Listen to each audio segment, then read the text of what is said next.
everybody in the world blind? Please, Lord, give me a sign, a sign. I feel like I'm losing my mind. Is everybody in the world blind? Please, Lord, give me a sign, a sign. I wanna be the greatest. Everybody on the fake shit. I look around and feel like everybody is the fakest. I make this every day and I'm impatient, hoping one day I blow up from the basement. Statement, the top is so vacant. I don't hear shit that I think is amazing. Waiting for my day when I'm playing sold out shows for 1,000 faces. Hey, give me that crown, get in my way and to be put down. It ain't your place, all this my town. If I want that shit, then I'll get it right now. I'm losing it, the noose it fits, I'm losing shit. A stupid myth, you choose to live or choose to dip. You choose to fight or lose your grip and lose a gift. I feel like I'm losing my mind. Is everybody in the world blind? Please, Lord, give me a sign, a sign. I feel like I'm losing my mind. Is everybody in the world blind? Please, Lord, give me a sign, a sign. There's no mercy in this world, just hunger-thirsty persons in different versions. Each new update, that shit worsens. Why? Pull back the curtain and you'll see the different vermin. We all have different burdens that all seem to cause disturbance. Yo, so do me a favor, don't treat me like a neighbor. Don't need the different flavors of your problems just to savor. I've got my own issues, I need a comb to get through. Don't need to groan with you, just go get your own tissue. I feel like I'm losing my mind. Is everybody in the world blind? Please, Lord, give me a sign, a sign.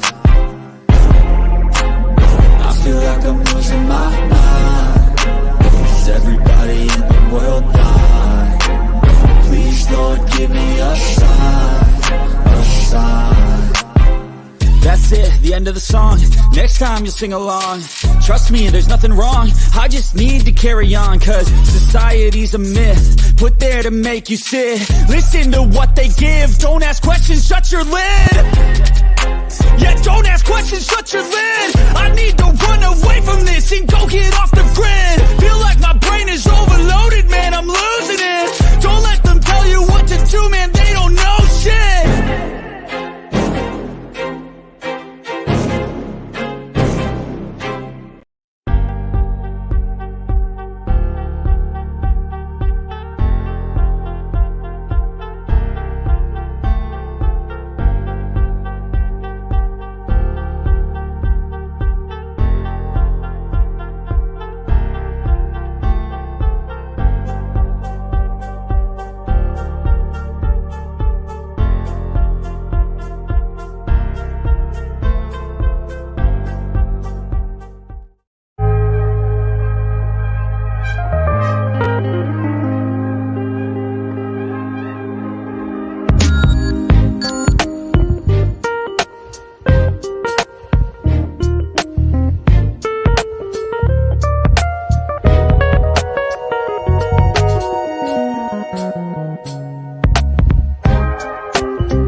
Yo, what is going on, everybody? Welcome back to another Phillies spring training live play-by-play.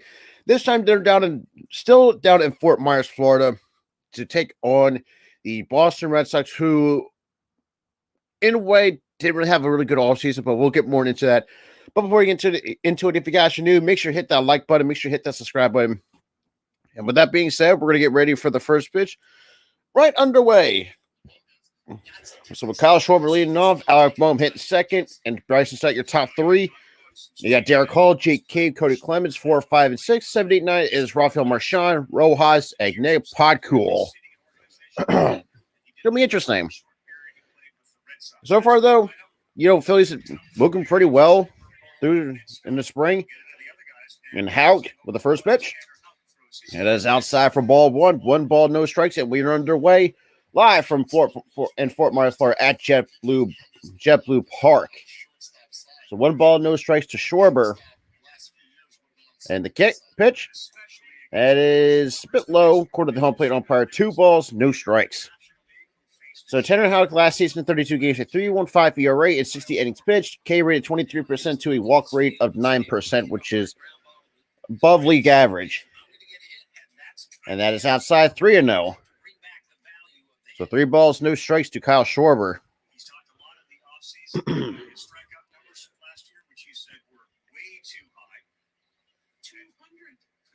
And here comes the 3-0 pitch. It's outside, ball 4.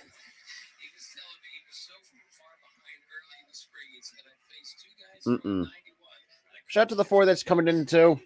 Welcome, everybody. But so far, though, well, we get a chance to talk about a few things. So, I mean, I'm really impressed with what I've seen so far of the Phillies. Not just from like the start, like the actual day could be the day 1 starters, but some could potentially be sleepers. One in particular is Weston Wilson. He's another guy I think it's a sleeper that could make the roster. Very good, nice bat to have in the lineup. We get the first violation, the first pitch clock violation, automatic ball. So what's going to be automatic 1 ball, no strikes.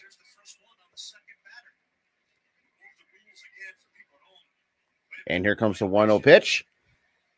That's swung and a miss for strike 1. So 1 ball, 1 strike to Alec Boehm.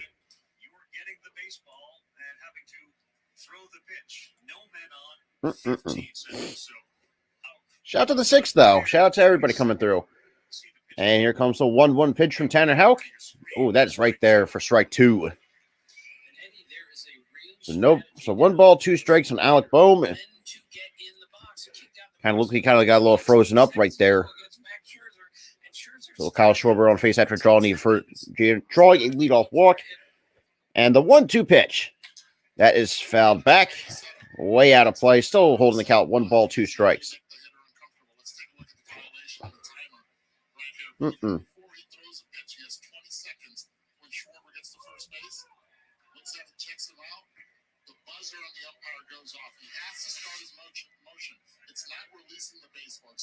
And the 1-2 pitch. That is fouled off.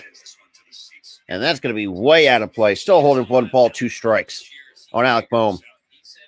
Well, what's good, Chad?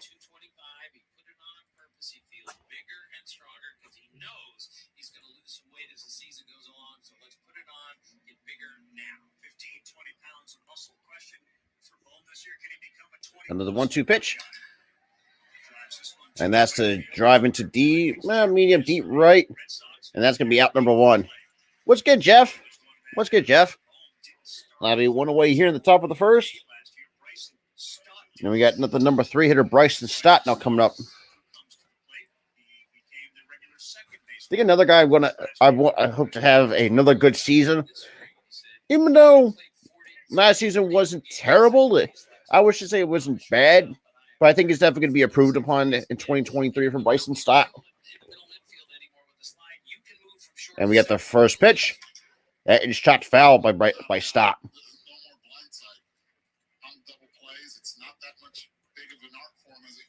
So Stott played 127 games last season, 234 average, 10 homers, 49 RBIs, with a 654 OPS, with an OPS plus of 84. Now, granted, that's outside 1 ball, 1 strike. But like I was saying, I did not. I actually really like that. I thought that was an interesting little thing for the Blue Jays. And here comes a 1-1 pitch by Tanner Houck. Kicks and deals. That is in there on the outside corner, strike 2.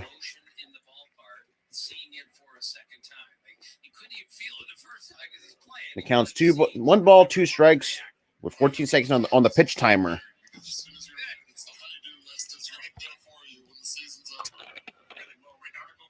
And here comes the 1-2 pitch. That is low, 2-2.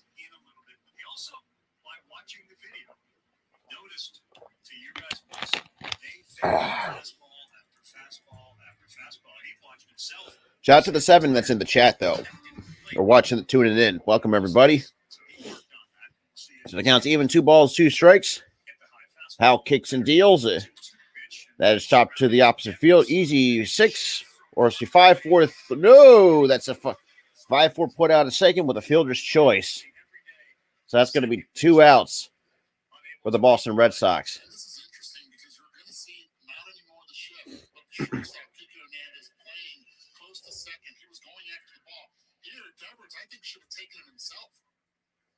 That's a good point.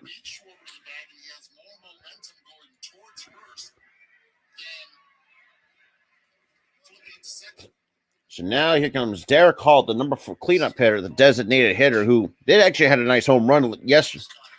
And that is popped up to shallow center field. And Duvall will make the catch for out number 3. Well, to the bottom of the first we go. Still scoreless. Ooh. Boom, boom, boom. But now for the starting 9 for the Boston Red Sox, get Kiki Hernandez leading off, Rafael Devers second, Justin Turner third, Adam Duvall hitting 4th, Rob Refsnyder 5th, Christian Arroyo 6th, catcher Jorge Alfaro hitting 7th, Durant 8th, and you got Fitzgerald hitting at the bottom of the order for the Boston Red Sox.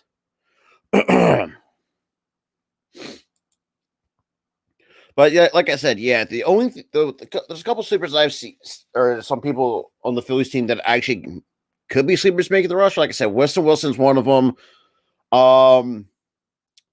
And just there's a few others I can't think of the top of my head, but one in particular that I'm excited that is definitely could make the roster. And that's Andrew Painter. Now, Andrew Painter, like I said, I was going to plan to do about a video of this, but why the hell we're going to talk more on it. For the Phillies Top podcast coming on Tuesday at 6:00 Eastern Standard Time. So you guys don't want to miss that Tuesday at 6:00 Eastern Time. Because Painter, from what I've seen so far, my initial thought and reactions on him, he's got some nasty stuff. I mean, a 5-pitch arsenal, perfecting that cutter. For those who have not seen the short that I posted earlier last night, I did shared a clip of a Painter like kind of throwing his car's cutter at 91. Now, granted, people are going to say, that's not hard at all. I mean, you may be right in some cases, but you have to think into like this is coming all off like his 4-seam fastball and top of throwing cheddar. That's Andrew Painter at 19 years old. Kids nowadays are built fucking differently. That is crazy. I mean, the hardest I've seen right now, from when I was watched that Phillies game, even though through Jofu Sports, so shout out to that. I mean, the kid was sitting between 98 and 99. There was a couple times where he had kind of touched 100.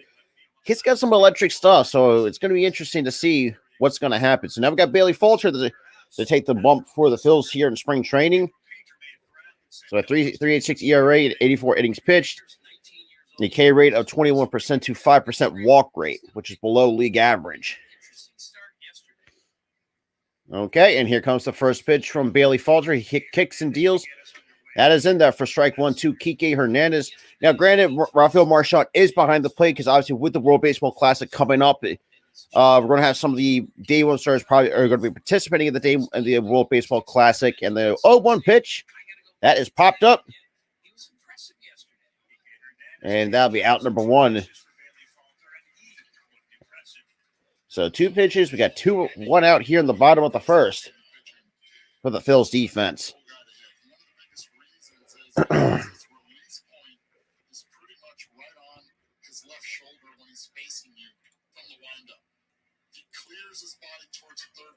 So now we got 10 seconds on the timer. We have Rafael Devers and the first pitch. That is fouled back. No balls, 1 strike. Obviously, that's past all season. The Boston Red Sox did give Devers an extension, which was one of the biggest talking points in this past all season, but that kind of really died down a little bit for a good portion of it. It's a bit outside. 1 ball, 1 strike from Bailey Falter. It's crazy though.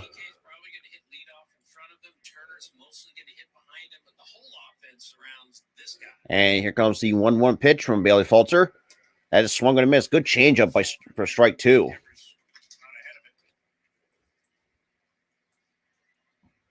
Like I said, I'm not even a huge Falter fan, but I think he's serviceable enough if we do decide to go to a 6-man rotation. And the 1-2 pitch. That is bounced in the dirt. Evens the count, 2 balls, 2 strikes.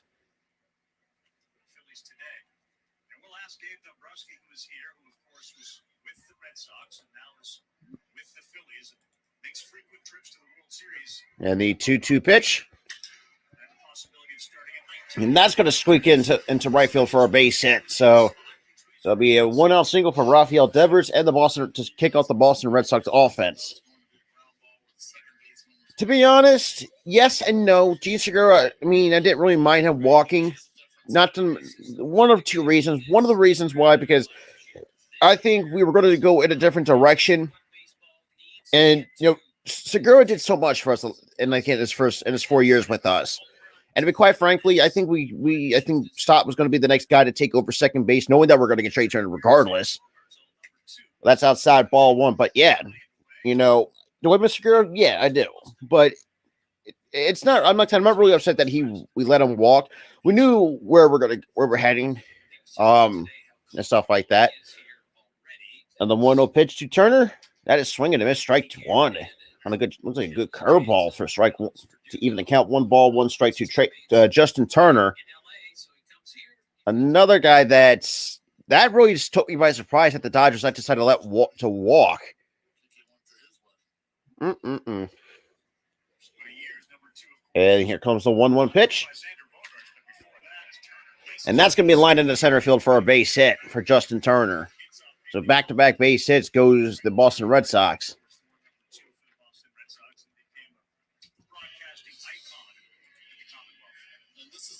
And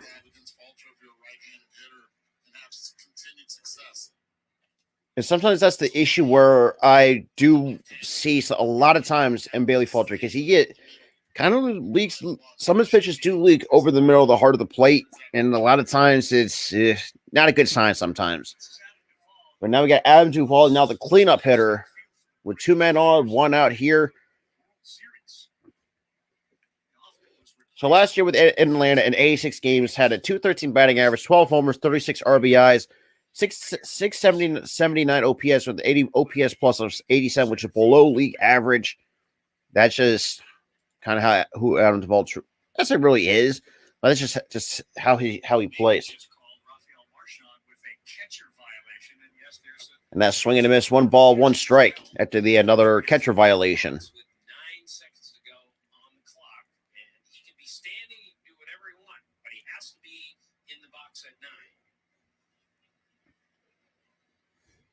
And the 1-1 pitch as low, 2-1.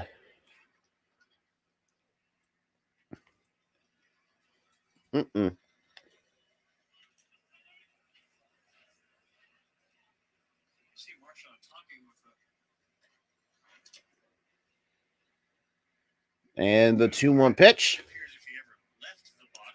That is swinging and a miss, strike 2. Now, I will say the little bit of one weakness if you want to get Adam Duvall is try to make him chase up in the zone, because that's always his. What I've seen of last year, that's kind of always his biggest kryptonite, I should say. But that's all. The count's even, 2 balls, 2 strikes, and the pitch.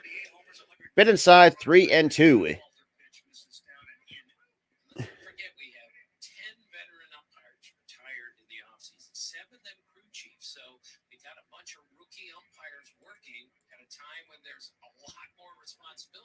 And the 3-2 pitch that has popped up to center field. And Cave will make the catch for out number 2. Okay.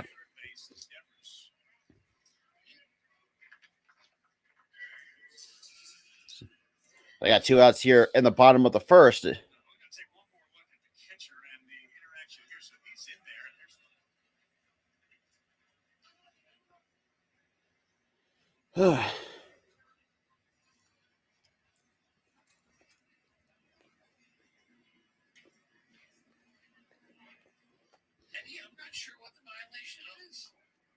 The first pitch is in there for strike 1 to Rob Refsnyder.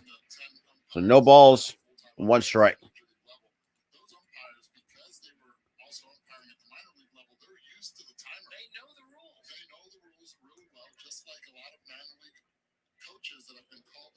And the 0-1 pitch. That is shot foul. No balls, 2 strikes.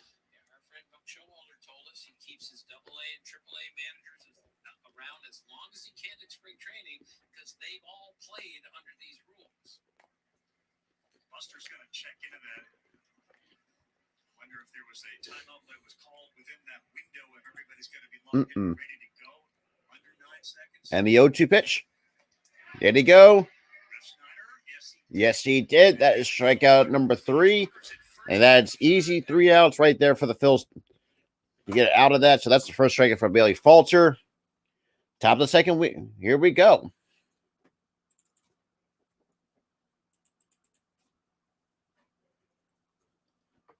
So top of the second, we are about to head into. So far, though, not bad. Then we scared up 2 hits, though. But I mean, it is what it is. So regardless. And stuff like that. But I like, Bailey Falter, just not the kind of guy I want to see in the rotation, because I mean his stuff isn't great. That's kind of really, not saying being harsh, but it's been kind of very critical. That's always where I had issues with, especially last year, where he just I wouldn't say it wasn't good, but just his stuff doesn't match up to Major League hitting. Because for me, I think his stuff kind of, if you want to make a comparison, it's like to what the minor leaguers see in a way. And I think that's why I think a guy like a young kid like AJ Painter is going to definitely going to shine for sure. Hopefully in the big leagues. Because I really do think, from what I've seen so far out of Andrew Painter in those 2 innings that he started against the Minnesota Twins down at Fort Myers yesterday.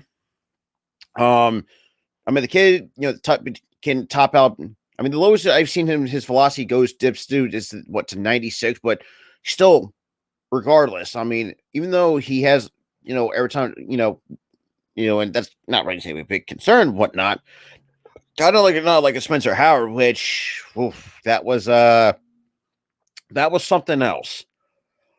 But I will say, I think Painter is definitely going to make the big league roster for sure. If I'm going to have to put my money on it, because I really do think, it's just, I think that's just what's going to happen. But regardless, we're going to the top of the second. So now we got Jake Cave, Cody Clemens, and Rafael Marchand. And Cave will take the first pitch in the outside corner, called strike 1. Now the count's no balls on the strike from Tanner Houck.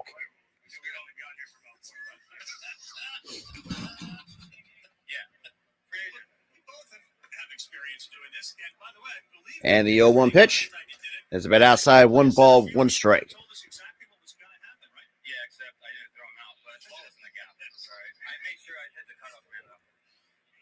Justin, what's it feel like to wear that uniform?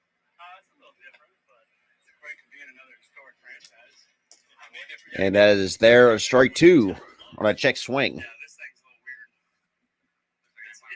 It's not so much the pocket or anything, it's all the extra stuff on the left side of it. It's a little foreign.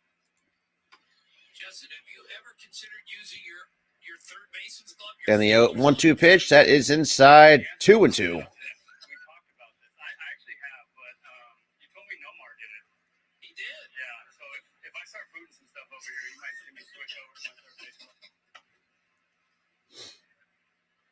And here comes the 2-2 pitch. And that is shot foul. I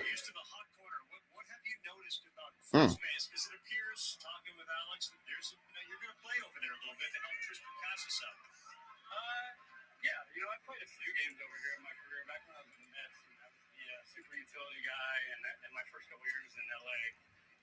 I got a few games more in spring training. So it counts out even 2 balls, 2 strikes. Just getting out here every day, working with Faves and the infield guys, and making sure got all my footwork down around the bag and working on my. And the 2-2 pitch is outside, 3-2.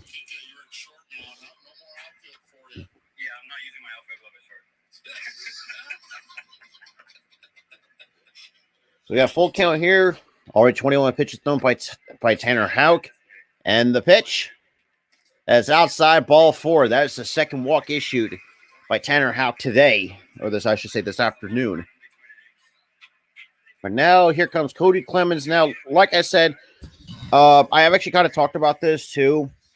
Not really like in like a live stream or like a video kind of thing. But I will say this too. Even though he may not be a flashiest player on paper, but so far, though, what I've seen out of him during his time in spring training with the Phillies, he's going to be a very nice bench piece. And Jake and Cave will take second. And Jake Cave will take second base. So that'll be second base. So it'll be a stolen base for Jake Cave. That's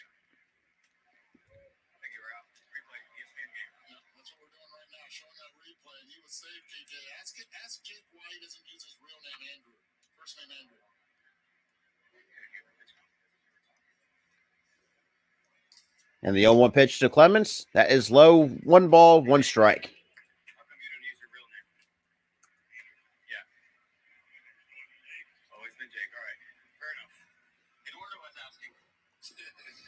Jake's got to be like, why was that just asked? Jake probably thinks every infielder is wearing a microphone. And the 1-1 pitch. How kicks and deals. That is a bit outside. 2 balls, 1 strike to Cody Clemens.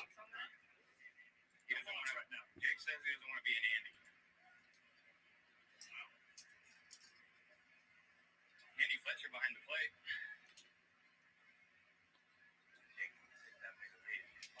And the 2-1 pitch outside. 3-1. So, Kike, with the shift restrictions, as a shortstop now, do you feel like you have more freedom to show range left and right? Absolutely. The one rule I don't like is we can't start on the grass and like walk into the dirt. That's just ego. And the 3-1 pitch. That is in the foul territory for now. It's a full count on Cody Clemens. Yeah, as soon as the delivery starts, yeah. Because I like to walk into it, and I feel like if I start in the dirt, sometimes I walk into it too much, and I'm playing like double play depth instead of like playing normal depth. But it's an adjustment. I'm trying different things to see what works best. All right. And how kicks and deals the 3-2 pitch. That swings and misses. Strike 3. Ooh, boy, that's a disgusting slider. That's 1 away here at the top of the second. Jeez, should have let that one alone. But, and again, slider down the dirt. Sometimes it's a hard pitch to lay off. I should know.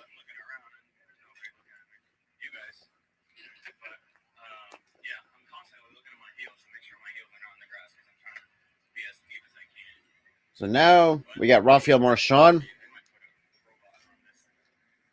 And the first pitch is low. 1 ball, no strikes. Right in the dirt. He is an Andy Jacobson. Hey guys, what's been the biggest adjustment that you guys have made, that you guys have had to make so far this spring when it comes to the new rules? And the 1-0 pitch. That's high. 2 balls, no strikes to Rafael Marchand. A shout out to the 6 people that's in here, though. Welcome, everybody. So now we got 2 balls, no strikes on Marchand. With Jake Cave actually swiping second base. And the pitch. Outside 3-0.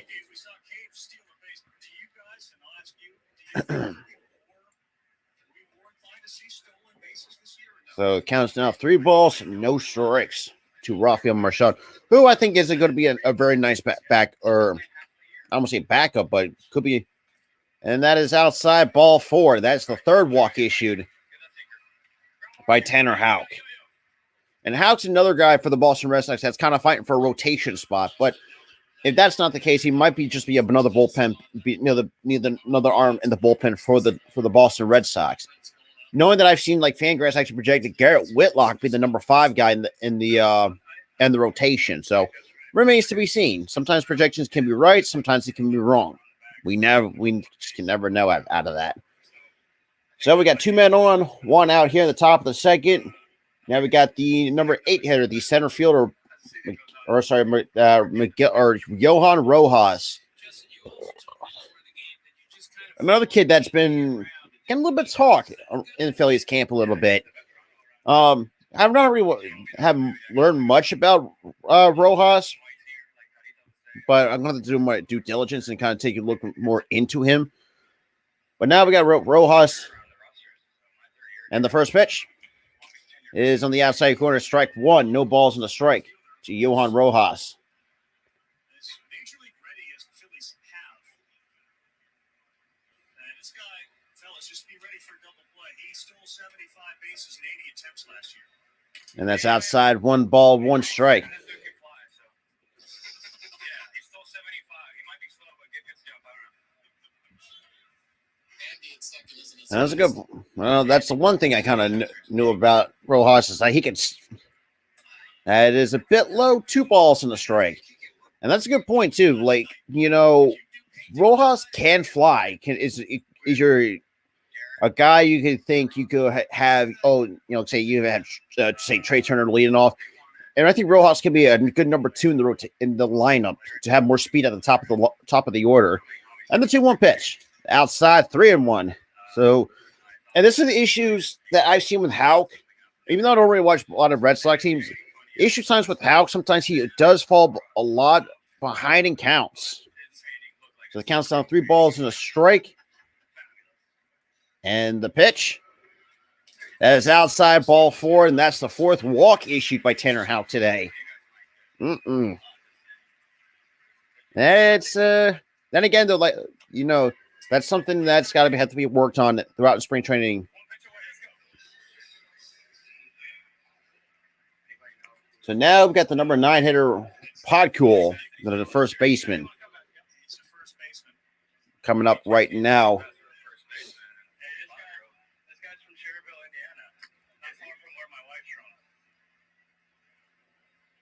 And the first pitch,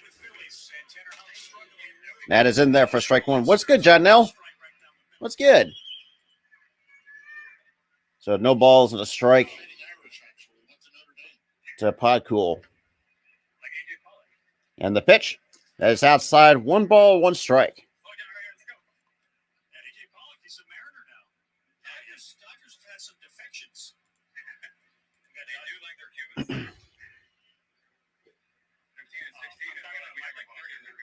The count's even, 1 ball, 1 strike. And the pitch, that is in there, strike 2. Can't be looking at with the bat on your shoulders. That's all I'm going to say.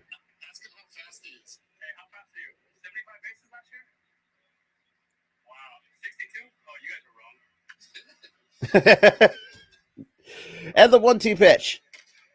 Oh, good eye. Just misses, 2-2. I've been walking back to the bench on that one because that's talk about having an eagle eye right there. That's a 50-50 pitch. As a hitter, those most of the time, you're pretty much like, there's a fuck. That's a strike 3. And that's swinging and a miss, strike 3 on a good breaking ball by Tanner Houck. That is strikeout number 2. But now we get to the top of the order where Kyle Schwarber.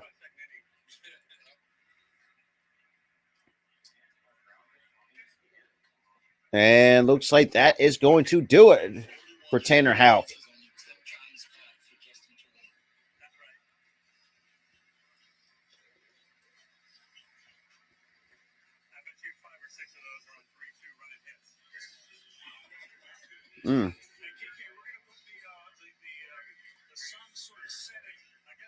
Shout out to the 7, though. So we got bases loaded, 2 outs here, and we're going to look like we're having a pitching change. He didn't tell us in the tweet. It's about 95% Bose on the right, on the picture on the right, and of course that's my picture. I want to say the horizon is you got the horizon. I like my horizon. I like my blending. My bush is big. Got some nice flowers. Yeah, but I didn't like the grass. I didn't do a great job with the grass. I paint in left-handed, and that was on that corner, and I was trying not to ruin my painting, but hey. Alrighty. The most difficult part is we live together and we're trying to find some wall space to hang it up. It's a masterpiece.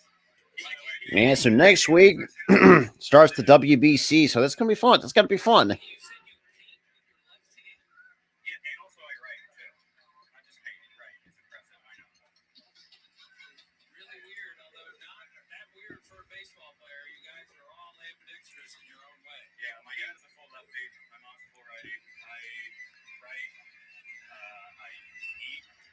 All righty. Anything cool?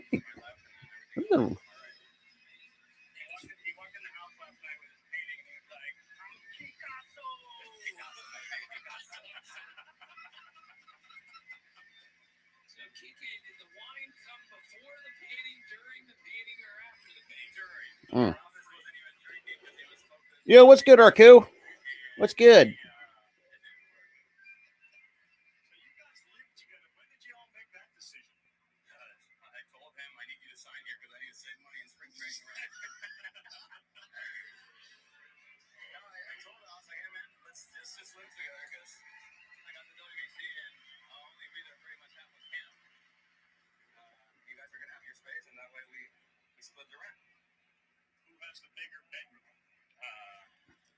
So Durbin Felton is now coming in to replace.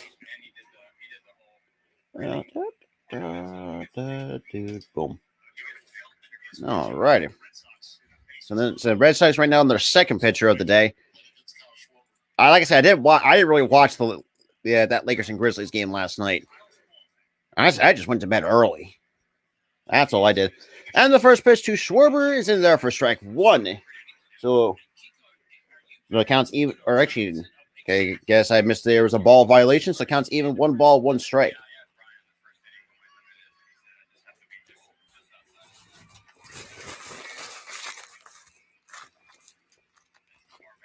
And the 1-1 pitch that skipped to the dirt.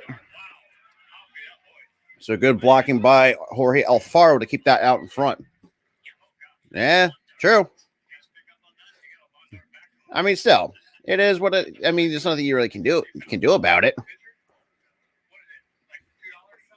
Like I said, I've always said this too. Even though I'm a diehard Sixers fan, I just can't wait to see them fail once again. And then 2-1 pitch that is in there at the knees, strike 2. Schwarber, what are you doing? Get the bat off your shoulders. Counts out even 2 balls, 2 strikes to Kyle Schwarber.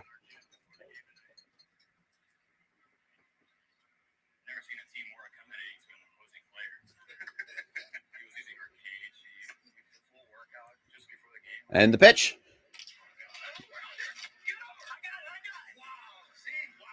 And that is out number 3. So Boston gets out of a jam. So bottom second we go. Still scoreless going.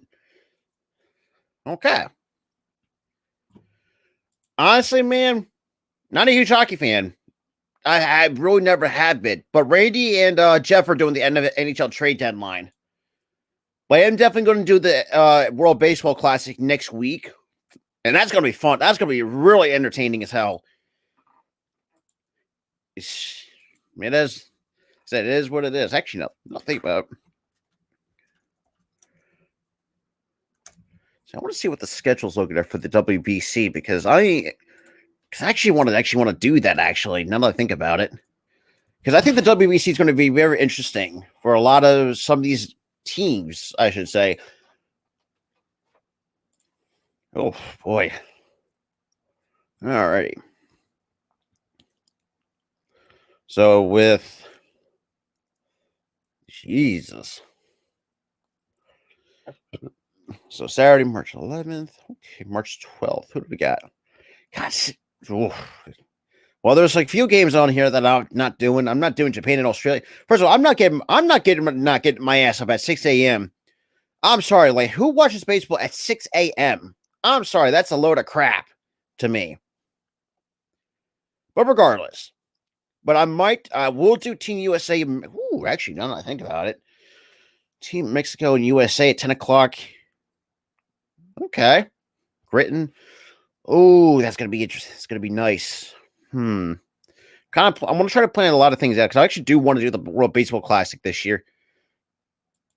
But it's going to be fun. I think the World Baseball Classic this year is going to be very fun. I thought 2017 was actually was entertaining as well.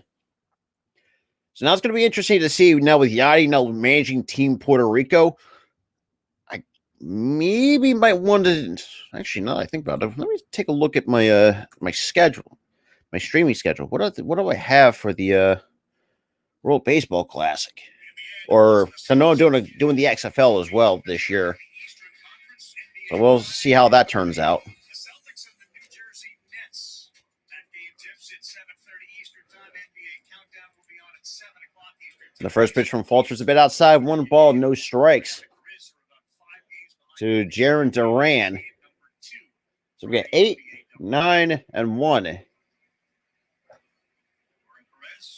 Tim Cruikshank, Carl Ravitch. And that's low 2-0. Down the field, we kind of believe we ironed out So, what the call was on the well, I'm definitely going to keep the Vipers and the DC Defenders, that's for sure.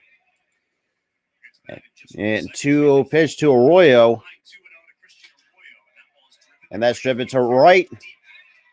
And that is out of here. So Christian Arroyo gets Boston on the board with a solo opposite field home run. Let's see.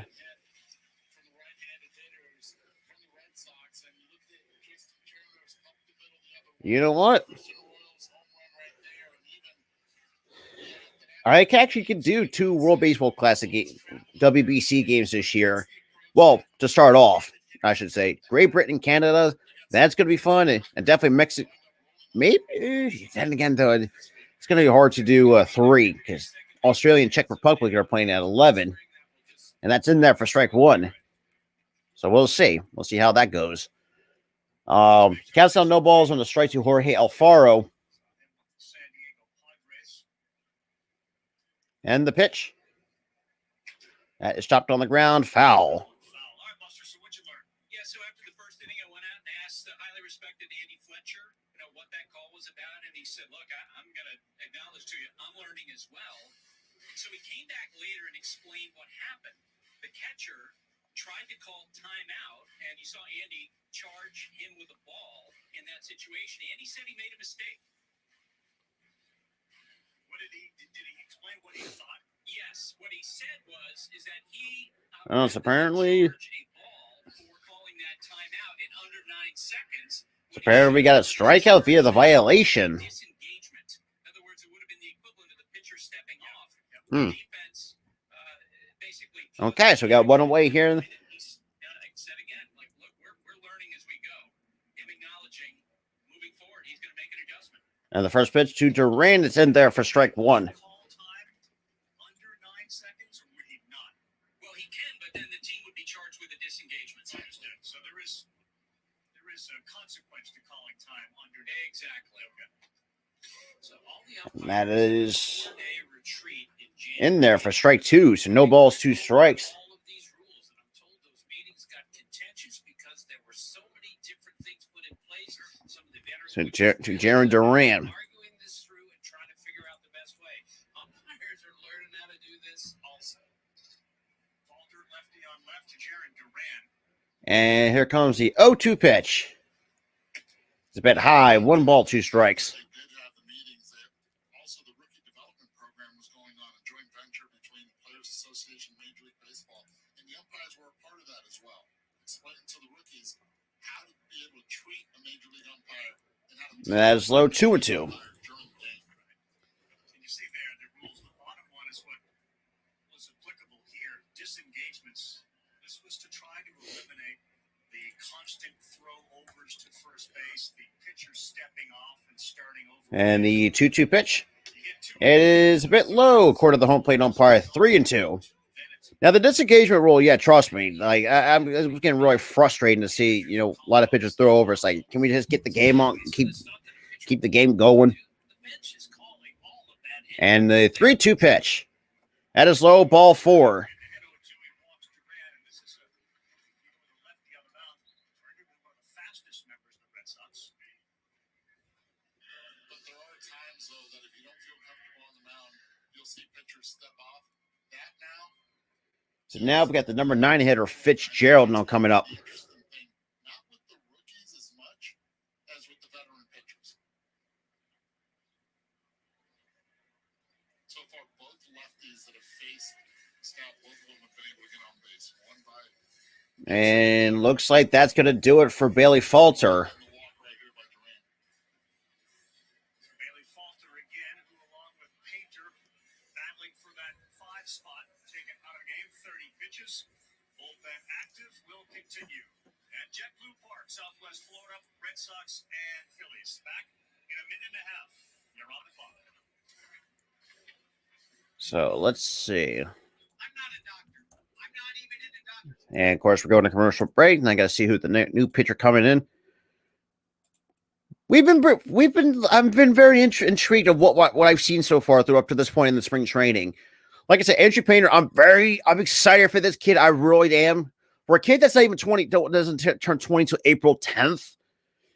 And the kid, like I said, kids now are just built differently. This kid, a 19-year-old, can top out between 98 to 98 to 100 with a nice another four pitches he can use. I like what Cody Clemens brings too when it comes to be a utility guy. Like if you want to give like a guy a day of or so, you can stick him right at plug and play Cody Clemens anywhere. I like what we've seen so far. Now, granted, yes, we're down by one, but like I said, spring training really doesn't really mean much to a lot of people. The way that I see it is like I actually like doing these spring training games to see who Painter. He is from Painter's a Florida kid. Painter came from Fort Lauderdale, Florida. Good Lord, that's a mouthful. So yeah. Even like I said, even when we took him early in the first round, for me, I think to myself, man, that's a huge risk taking on high school. But seeing what Painter can bring as a 19-year-old,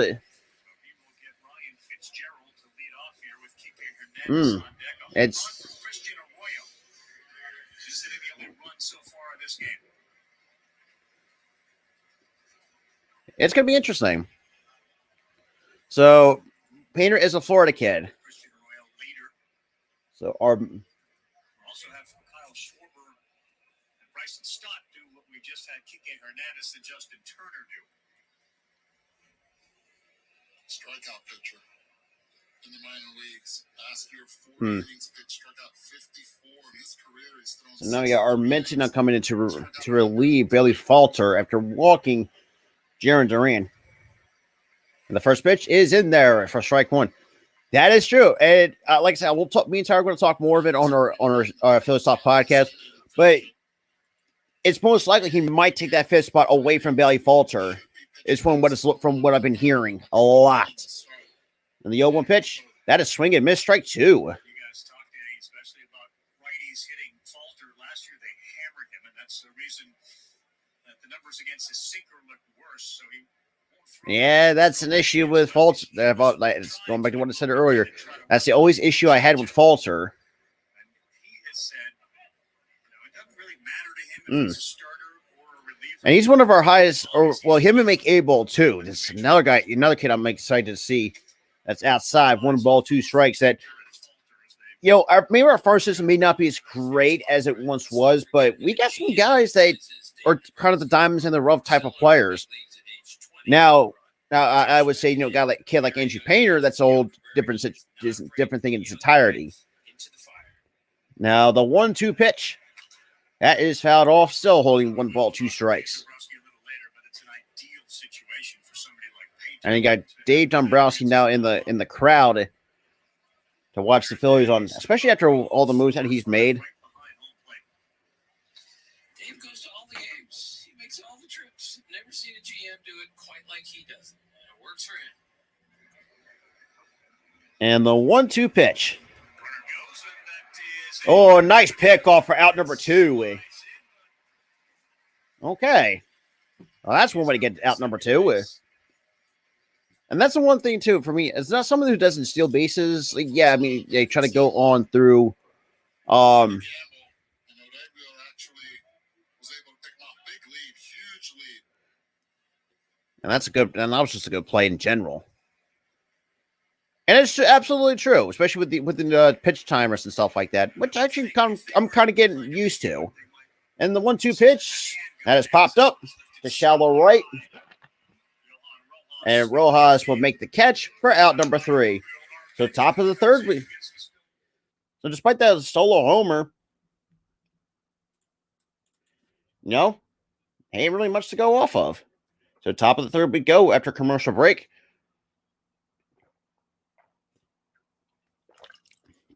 Shout out to the 8th, though. Yeah, I agree.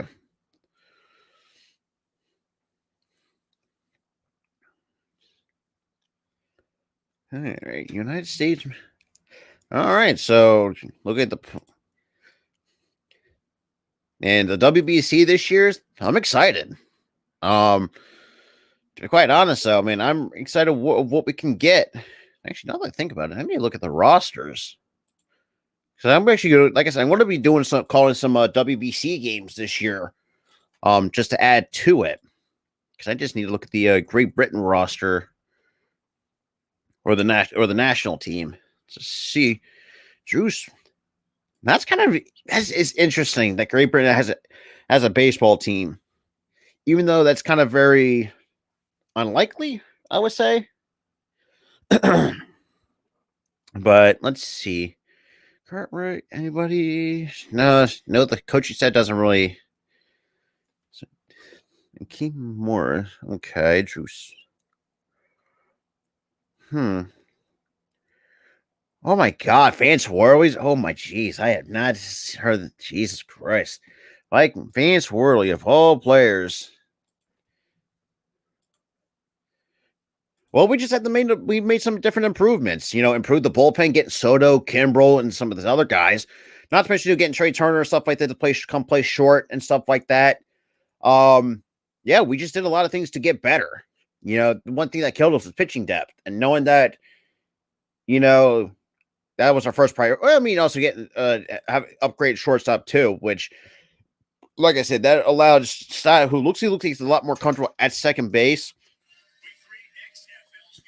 But yeah.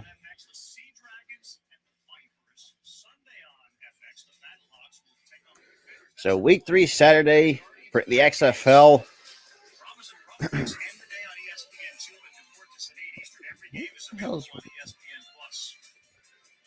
And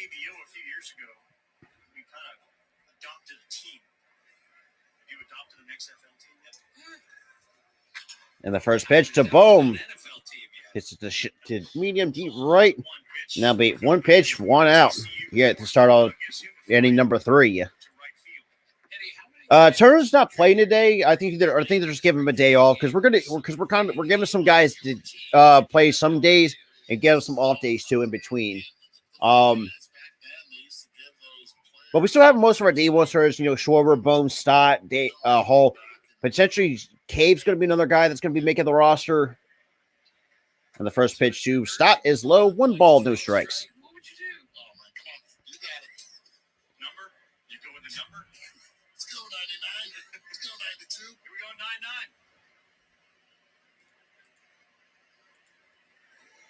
And that's outside, 2-0. Long-time relationship with Bryce Harper is instrumental in helping Stott get accustomed to that clubhouse.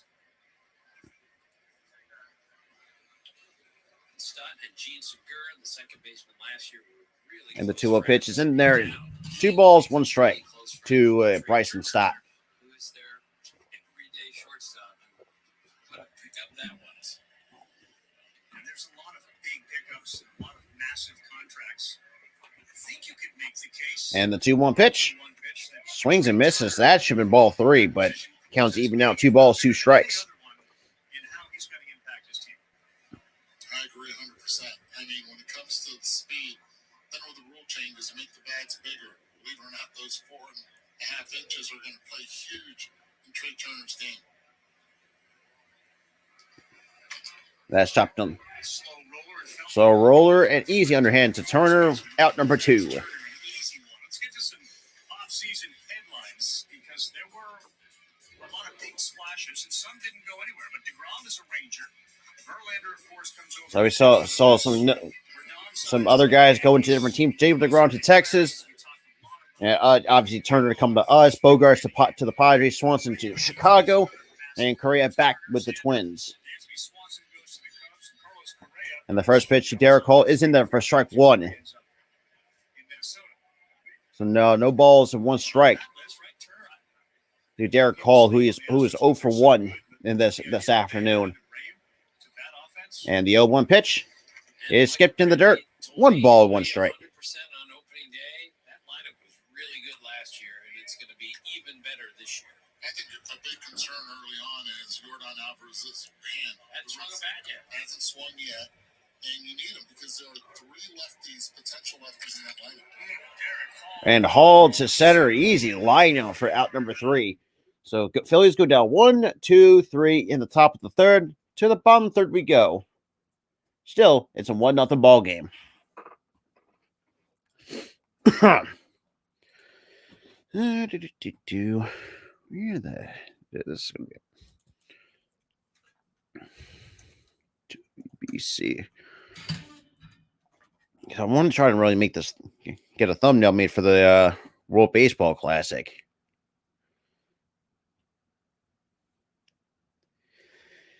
Even though, look at the Team Great Britain's logo. Ugh, it's just plain. That's a good point. Not sure, Chad. I'm not entirely too sure. Actually, now that I think about it. But I'm doing, like I said, I'm doing the WBC, though. Let's see, I'm trying to think. Who are Anthony Seymour? The only one I know, only name that stands out to me from the Team Great Britain roster for this year, or for this upcoming WBC, is Vance Worley, because, well, I know that name better than anybody, because that's as a former Phil in his own right. But just look at the Great Britain logo. It's just, ugh. There's nothing special about it. That's the sad part. Well, and doing Great Britain, and who else? And okay, Team Canada.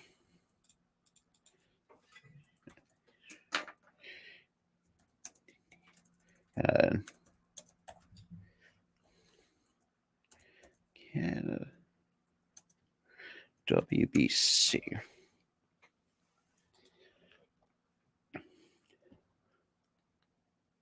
Oh, boy.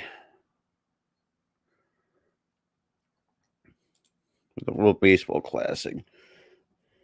All right. So now we got a new pitcher on the mound, and that is Griff McGarry, another guy that's going to be interesting.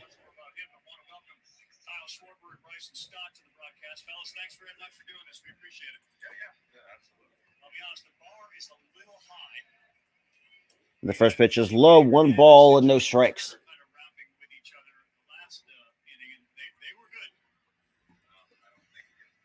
Shout out to the 10 to the 10 total people that's in here, though. And the 1-0 pitch, damn, swings and misses, strike 1.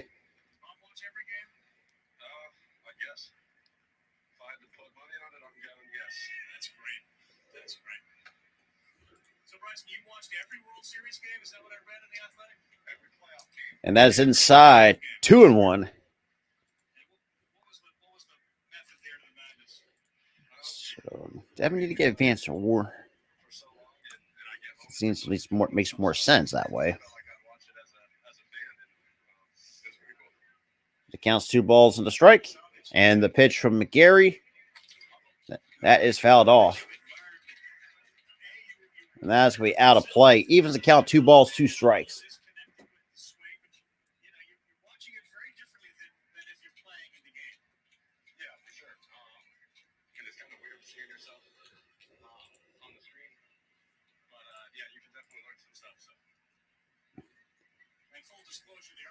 And the 2-2 pitch, outside, 3-2.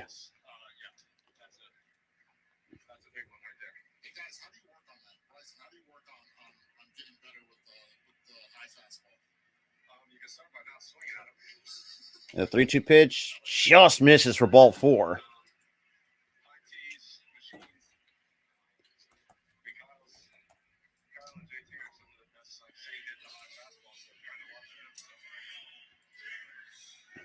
Alrighty.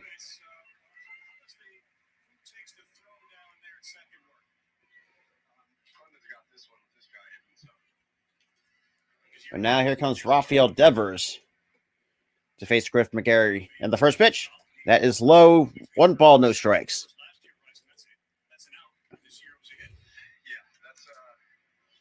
being in the grass is kind of weird, especially with the guys who want to be in the grass for. But it'll be an adjustment period for sure. Schwartz, you're a beneficiary of actually the shift. No one was shifted more than you. And that's fouled off. Evens the count, 1 ball, 1 strike. It's definitely nice. I think the good thing is that this is going to promote more contact. You're not going to look The count, the 1 ball, 1 strike count after a walk to Kiki Hernandez. And the pitch. Swings and misses, strike 2. Whew. Kind of unlikely you'll blow it like a hard fastball right by Rafael Devers, but McGriffin Gary's got some good stuff. And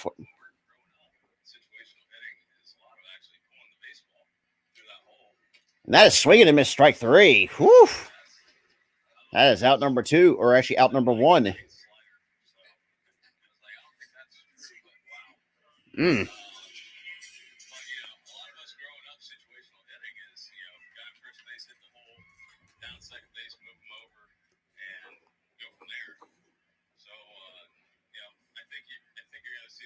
All right. Sorry, 10 pitches in. And the first pitch to Turner is in there for strike 1. Kyle,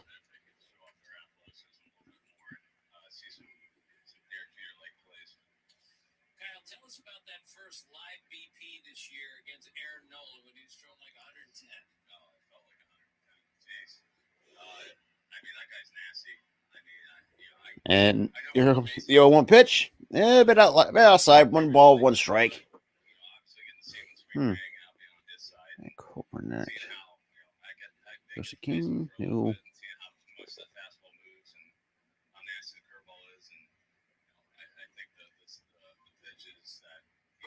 And the 1-1 pitch. And Turner, the center field. That's going to drop in for a base hit in front of Jake Case. So we've got to runners on first and third with 1 out here in the bottom of the 3rd.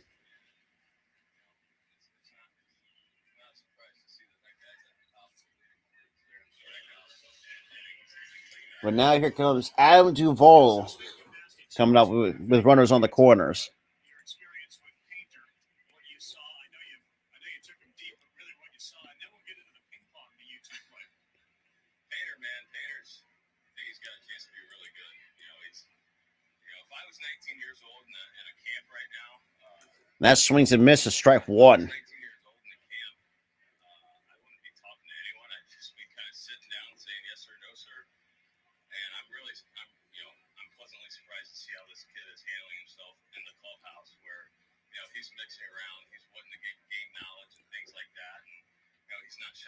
So we got no balls and a strike.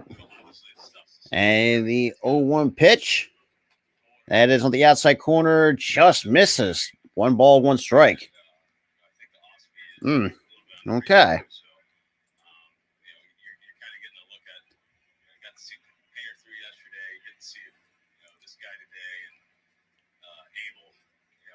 That's out up high. 2 balls and a strike.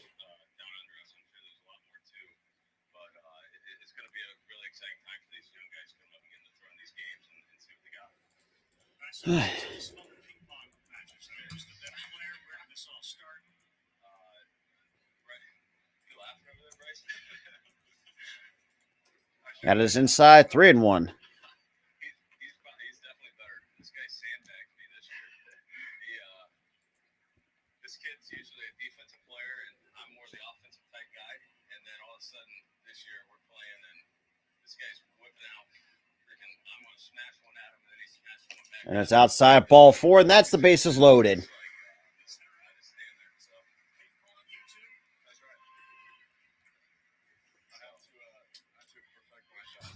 And the only issue that I do have this year with spring training is like the strike zone has been very tight for a lot of games, of spring training games that I've looked at.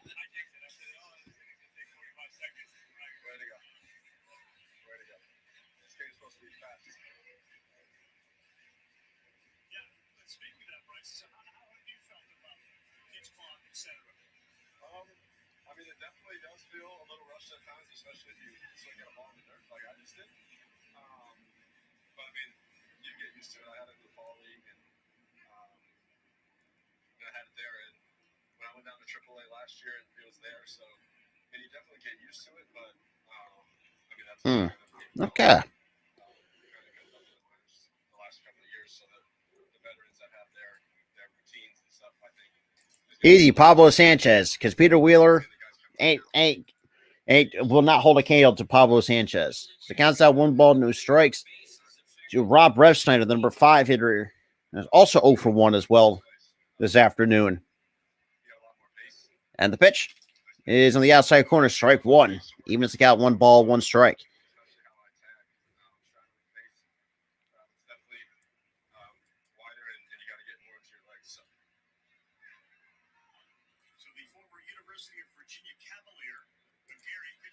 And that is low, 2-1. He talked about a mental approach, and we literally watched this unfold at the College World Series a few years ago with mental and mechanical adjustments in his last year there, and he burst through at the College World Series.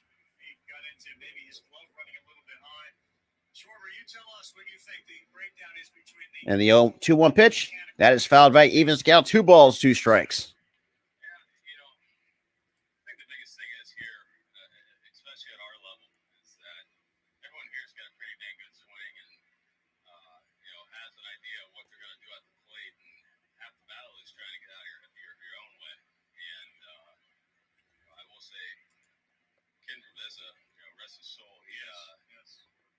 And the 2-2 pitch, that is high, 3-2. And also, my buddy Tyler will be joining me shortly because I think he forgot the time. I think he forgot that the game started at 12:05 first pitch. So he's going to join me a little bit later on this afternoon. And we get a full count and the pitch. That is outside, ball 4. That draws another run for the Boston Red Sox.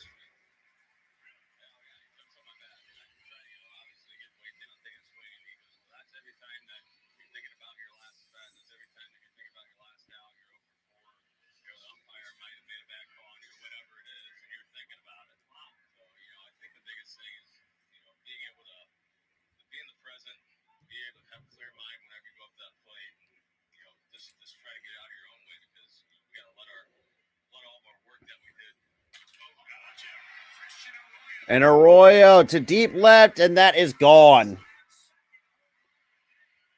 A grand slam by Christian Arroyo. Now it's 6-0 Boston.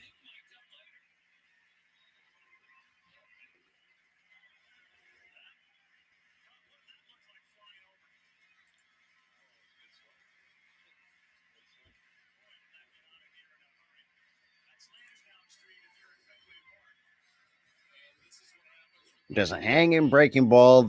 Never ceases to amaze me.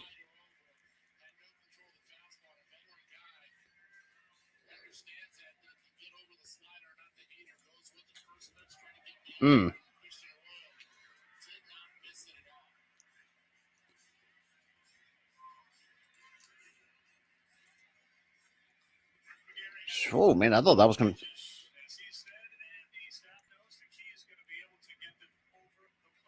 So I guess... All right, we have a pitching change, and we're going to the commercial break.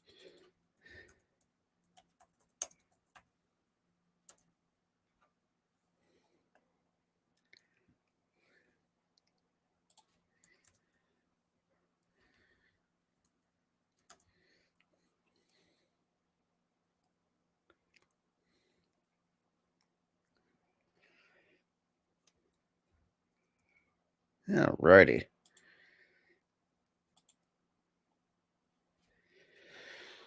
Oh, boy. Let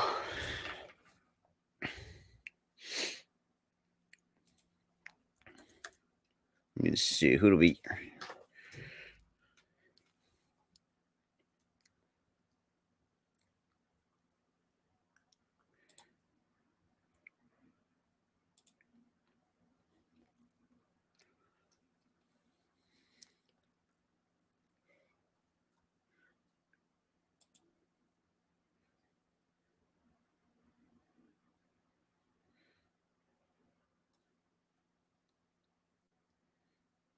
All righty.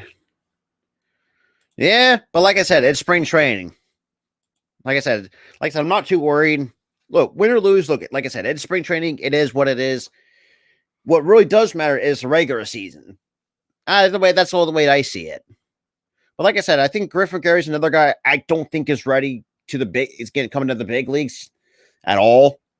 I think just give him like a couple more years down to in the minor leagues. Alfaro, the ex-Philly who came over from Texas in the Hamels trade, is striding to the plate after a Christian Arroyo grand slam to make it 6-0 here. So we got Taylor Lehman. Kyle Schwarber and Bryson Stott left field and second base, respectively, wearing microphones to center. Kyle, we talked about Painter at 19. Do you remember like where you were at mentally at 19, what you were doing? And the first pitch, that is low. 1 ball, no strikes. Now I will say the strike zones, not just for this afternoon, but like the most spring training games that I've seen, they've been very tight. They've been very tight around. The strike zone's been very small. Is one of them, and that is fouled back. Evens the count. 1 ball and 1 strike. Yeah, exactly. That's what I'm saying. You know, it's like it is what it is. Like it's nothing really get frustrated. Like first of all, like and Tyler said it best. The way he looks at it is exhibition. Woof off the glove, and that's a pitch. And that's gonna be an infield single. Oof, man, talk about a rocket of a comebacker. Oof, damn. Yeah. Okay. Bam. Right up the middle.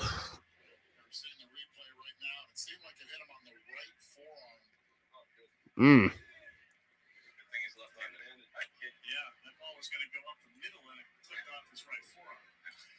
All right. So now we got Jaron Duran, and the first pitch is in there for strike 1.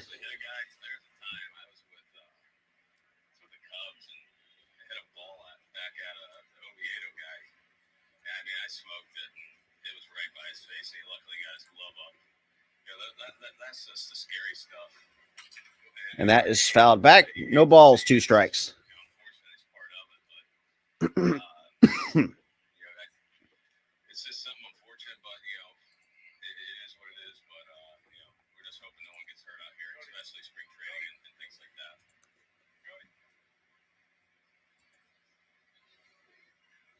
And here comes the 0-2 pitch. That's a bit low. 1 ball, 2 strikes.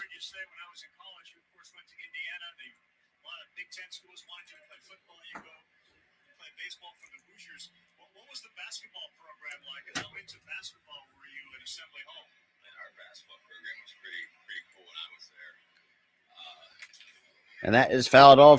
Still holding 1 ball, 2 strikes. Freshman year, I think everyone, I don't know if most people watch college basketball or not, but my freshman year, I was at the game that Wofford hit the 3 to beat Kentucky when they're number 1 at Assembly Hall. So that was a good moment. It kind of set us forward going through and through. And here comes the 1-2 pitch once more. That's going to be off the wall. That's going to be extra bases. So it'll be a double. The runners on second and third with only 1 out here. Nowadays, Kyle, if you knock the number 1 team off, you kind of storm the court. Were they doing that? Oh yeah. You were storming? Oh yeah, I was right behind the plate. I was not behind the plate, the basket. It's like the one game I had that was behind the basket. Talk about excitement. It's a lot of excitement. Chaos at midcourt. Schwarber bouncing to the Nimbler. That's beautiful. And that's a foul, check swing foul ball. No balls, 1 strike. To Ryan Fitzgerald. So you ain't wrong though, Jose. That's for sure. Better than having Bailey Falter, your number 5 guy. That's your spot starter, but which we don't need right now. And that is off the glove of Marshawn. And play at the plate. Did he get him? Yes, he did. That's going to be out number 2. It's a good defensive play by Marshawn and Taylor Lehman. So that'd be 2 outs with runner on third. Do a lot of PFP. We always talk about the coverage at first base or the contractors, but this is also part of it. Catchers and pitchers covering, it also helps that you have a catcher coming down the line. Yes, sir. Wayman making sure that he doesn't get hurt. The count's now 1 ball, 1 strike with 2 outs here in the bottom third. That is popped up behind the third base bag. Bone calls everybody off. Will make and misses. Come on, man, you got to make that catch. Man, that's a good point. From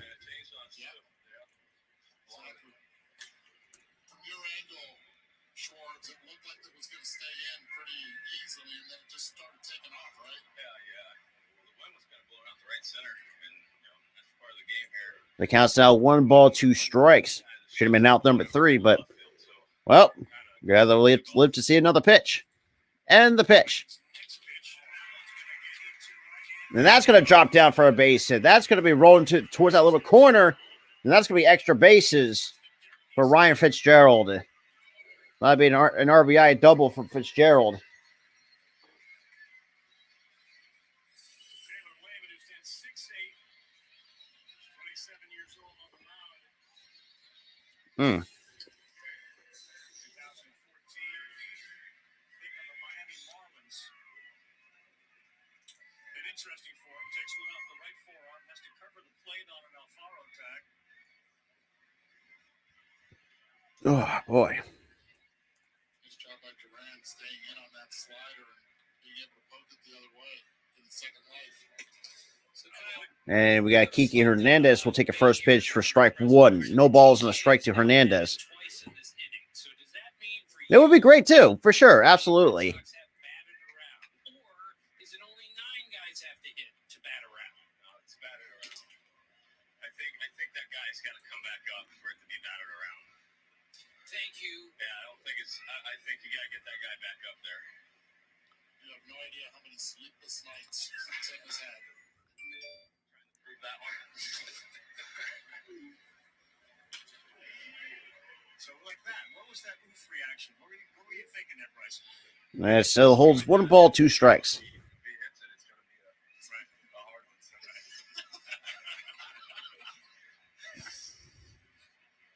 Do you do that the whole game? I can't control it. these are free quotes for you guys. Can't control it. And the 1-2 pitch. Swings and misses, strike 3. So the Phillies get out of the inning. Ugh. Very ugly inning at that. But like I said, regardless, it's spring training. There's a lot to fix. I say get the Kingstown basically. But in the end, like I said, win or lose, it's not going to really affect me a lot.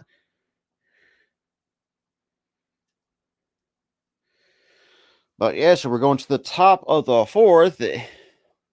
Now the Phillies now going to play catch up going forward.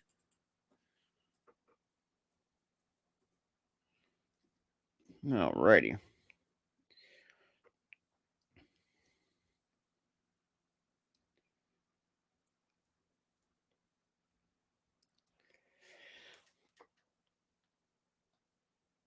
Oh boy.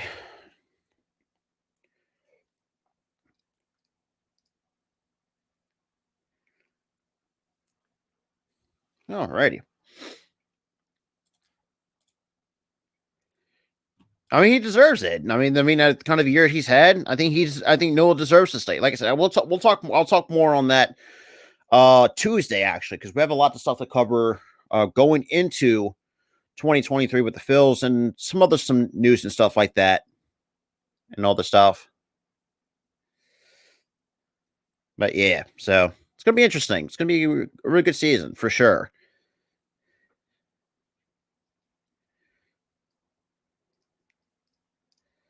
Alrighty.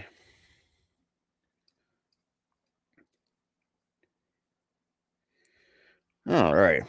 So I gotta make a thumb because, like I said, for those who are just coming in, we have next week is the World Baseball Classic. If you guys want to see any content of that, I'll definitely do a lot of coverage and all that stuff as well, because it's gonna be interesting to see what's see who's going to be WBC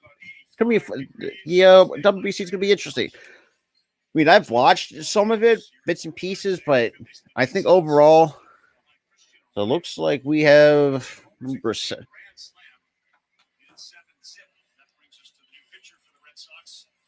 Ryan Brazier. He is IER. Be looking at that fastball from Brazier and the slider. Those are the two big pitches for him. You can locate early. Okay. It's very nasty. Not afraid to pitch in. The last in 68 games, like 5.78 ERA last season. Good Lord. The first pitch is in there for strike one to Jake Cave. I actually love going on the road more than I like playing at home. I wasn't an everyday player, so when you play on the road, And that is low 2-0. Or 1-1, I should say. My apologies. my first spring as a player or as a son, because my first spring was 1970. And that is, did he go? No, he did not. He holds up a swing. His count's now 2-1. Big league spring training 1994. I did not. First year I got called up was 93, but I had not been to big league spring training until 94. And K, oh, nice leaping grab by Kiki Hernandez for out number one.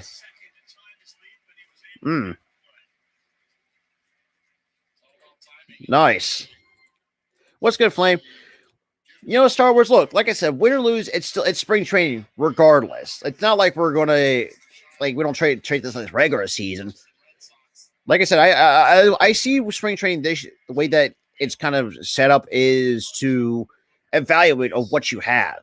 And I think overall, there's some guys that definitely are going to stay down on the minors to start off 2023. There's some guys that I think that are definitely making the roster. That's for sure. And the 1-0 pitch to Clemens is high, 2-0. There's obviously a lot of claims to fame for anybody with the last name Clemens in baseball. But Cody's got something on his dad. And the 2-0 pitch, outside, 3-0.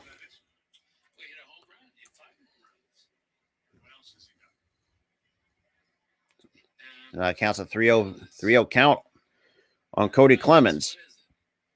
Oop. And Clemens to deep right. That is out of here. Cody Clemens with the second home run of the spring. Dude, Cody Clemens, he may not be, like I said, not the flashiest player on paper, but he could be a very solid bench piece and a very good utility guy that we could use. Whew. Just a good short, compact swing, and out of the ballpark it goes. Now here comes Rafael Marchand. And this all stemmed to the fact that, his dad actually gave the Phillies a pep talk, which is kind of cool, but it's unusual. But the first pitch is in there for strike one to Marchand.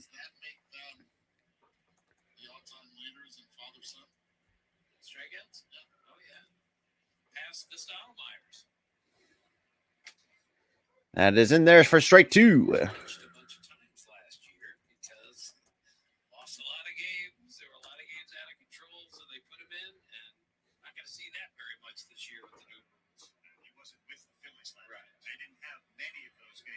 And the 0-2 pitch.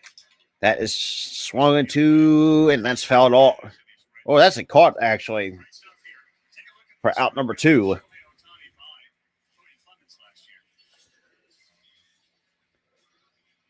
Now showing last year where Cody Clemens actually taking the mound.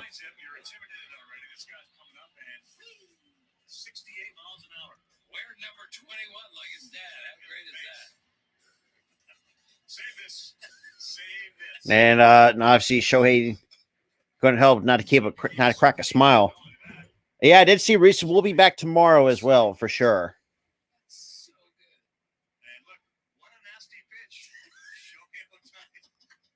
And Shohei signs the baseball for is in there to even account 1 ball, 1 strike. And this is to Rojas. Yeah, guys, I go way back with Cody Clemens. He was 8 years old when they covered his dad on the Yankees for the New York Times, and he was playing catch one day, and he hit me in the shoulder. And did he go? While playing He catch. did not. Actually, he did, actually. The thing that I didn't notice is, and I mentioned it to Roger, who had the classic Roger response when I told him that his son had hit me. He goes, "Awesome." The count's now 1 ball, 2 strikes, and the pitch. That is, that is low. According to the home plate umpire, 2 balls, 2 strikes. That was something. Cody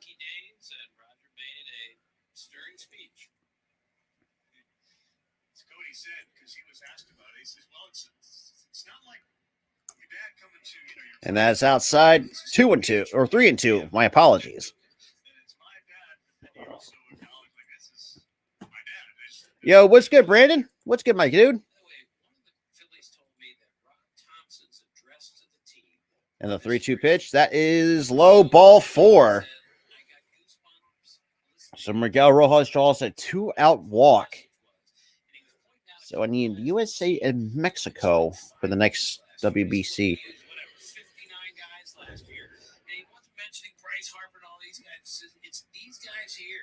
Okay, do that. I'm gonna have to do this with also.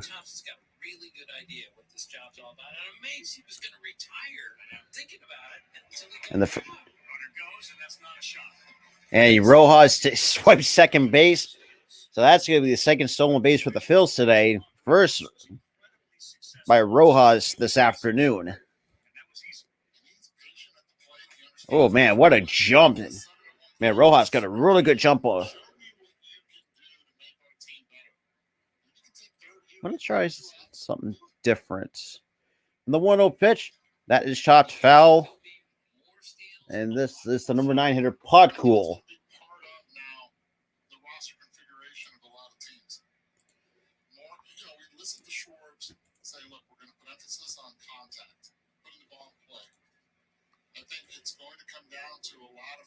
And the 1-1 pitch, that is, and Rojas again takes third base. So that's 2 stolen bases for Johan Rojas. Okay, there's another kid that I might take more of a look at.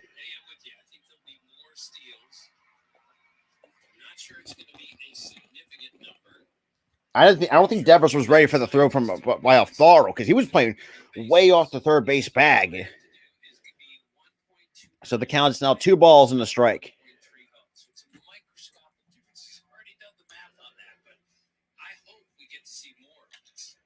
And that is popped foul. Evens the count 2 balls, 2 strikes.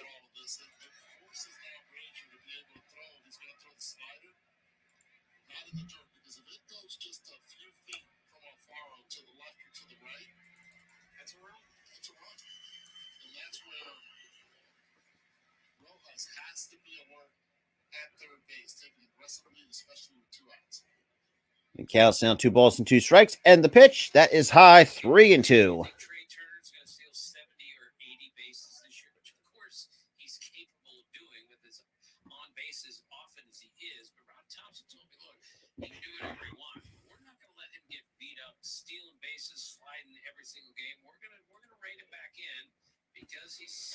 Swings and misses, strike 3. However, the Phillies do get on the board. To the bottom 4th we go.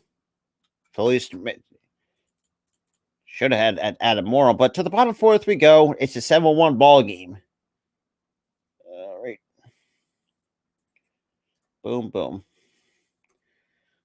Well, we'll see. We'll see how that goes. I mean, I like what I'm seeing so far out of Rojas so far at the spring training. Now, the downside that with Rojas at times, like his swing's a little bit too.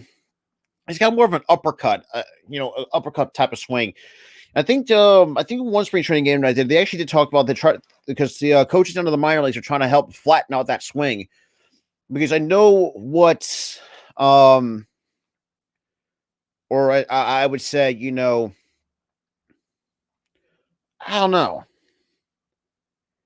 Actually, no, that would be. You know what? That's okay. Okay. So, actually, I want to try this, actually. before I do anything. I'm going to put up a community post, and kind of get to see where everybody wants to stand. If you guys want to see some XFL games, or do you want to see the World Baseball Classic? So that's going to be it's going to be intriguing, to say the least. But let me see if Tyler. Oh, let's see. Bam. And then right now, I'm getting a little bit of a preview for UFC 285. So Saturday at 10 o'clock Eastern time. So my boy, Next Chef Randy, will be covering the UFC 285 live on the Hardcore Sports and also his channel as well. Yeah, it's kind of not great, but like I said, I'm not really too worried about it. Like I said, spring training is evaluation of who's going to make, who's going to.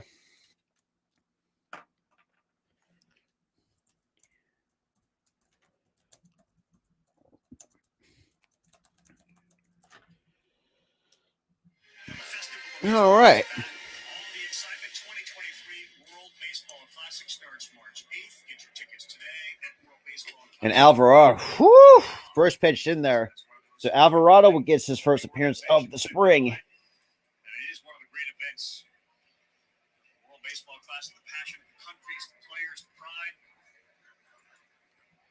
And the 0-1 pitch. That is The other way with a knuckleball. Boom. easy 5-3 put up for Alec Boehm. Another reminder, Eddie, how much better that guy is defensively than he was, say, a year ago today. He has really gotten better. That was not an easy play, and he made it look easy. Made it look easy. Retired Rafael Devers. 2 pitches into the bottom of the 4th. Earlier saying, man, I think I left my thumb at home. Well, guess what? It's got company.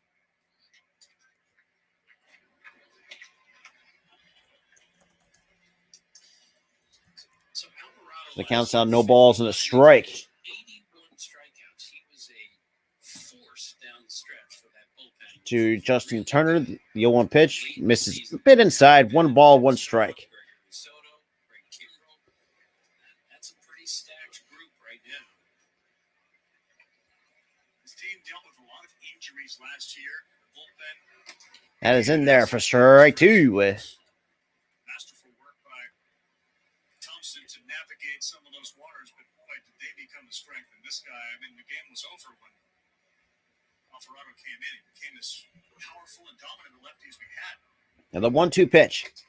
Alex, just barely misses outside. 2 balls, 2 strikes. I saw Rob Thompson this spring, about 10 days ago.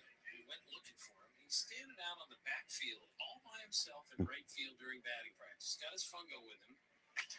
And that is fouled off. Still holding 2 balls, 2 strikes. The outfield and just hitting him back into the Well, I mean, that's what happens with the pitch timer. of a World Series team. And just another reminder how grounded he is and where he is. He did such a spectacular job with this team last year, and they would do anything to play for this guy. Carl Schwarber told me if anyone ever went after our manager, 25 guys would jump the railing and go after him. That's how much they love playing for Rob Thompson. So the count's now full. And the pitch. That is fouled off again. Last season, when the Flyers were playing hockey, he was invited to ring the bell. He said, if I rang the bell last year, people would wonder why is that person ringing the bell. He said no one had any idea who I was until I became the Phillies manager. And that is fouled off again. Way out of play. Out of the ballpark.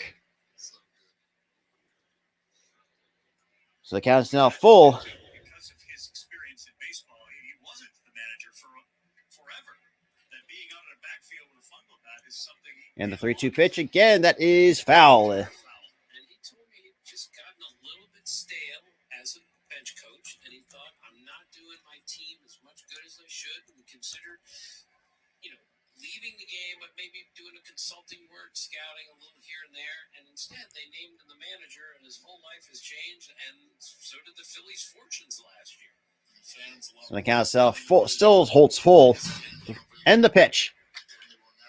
And Turner to right. Rojas makes the catch for out number 2. Okay. Now remember, they were 10 and 18 in May. They dismissed Joe Girardi. 65 and 46 under Thompson. Yeah, that was For the first time in over a decade. yeah. How good a player he was. It's been interesting. It's been a hell of a run last year. I will say that. Player and a baseball player. And the first pitch is a bit low. 1 ball, no strikes to Adam Duvall. It's interesting. Stott told us he watched every postseason game. Bailey Falter, who was the starter today, And the 1-0 pitch swings and misses. Strike 2, or strike 1, I should say. never watched it, but he couldn't stop. Counts out 1 ball, 1 strike. But Duvall is already 0 for 1 this afternoon. Survived the first inning. The Phillies came back and won the game and won the pennant. And the 1-1 pitch that is fouled off. 1 ball, 2 strikes. All the time. I never thought about anything good from the regular season. That's all I thought about. Eddie, that's standard for a player, right? Stays with you. The bad things stay much longer than the good. It really does. And the beauty is for those that understand how to make it better and how to work on it in the offseason so it doesn't happen. The 1-2 pitch that is fouled off into foul territory. That's going to be out of play, right into the Phillies dugout. Great story that Schwarber told about Ravissa and how he made you think about like this burden you carry emotionally, and so he jumped on his back and said, "Swing the bat," and that's what you're carrying around. Yeah, and that's who Kenny Ravizza was. And I had the pleasure of having him. And the 1-2 pitch again, fouled off. Still holds 1 ball, 2 strikes. To the Cubs, and it was a great story to listen to because it actually made me proud of who Kenny Ravizza was with the players and the impact that the psychological part of the game, how big it can just get on you. It was a great example of what you carry around with you every day.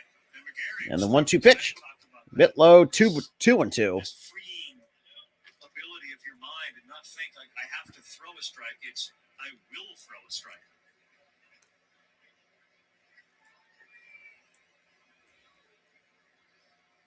And the 2-2 pitch in there, called strike 3. So easy 1-2-3. Go the Boston Red Sox. Top 5 we go. We're at the halfway point. Alrighty. Boom, boom, boom, boom. All right, but shout out to the total of 9 total people that is in here, though. Welcome, everybody. All right. All righty. Oh, wow.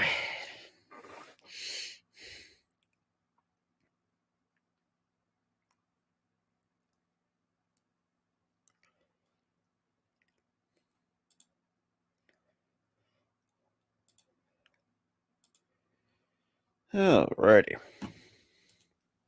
So far, though, not a good. Like I said, score may not look. I mean, it's not good, but like I said, it is.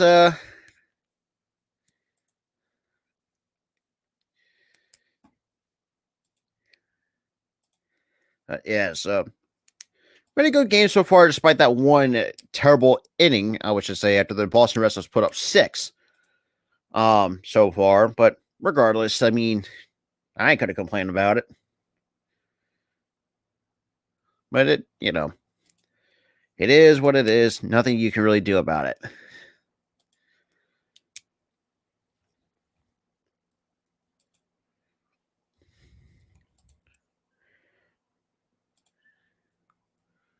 Alrighty. So top 5 we go.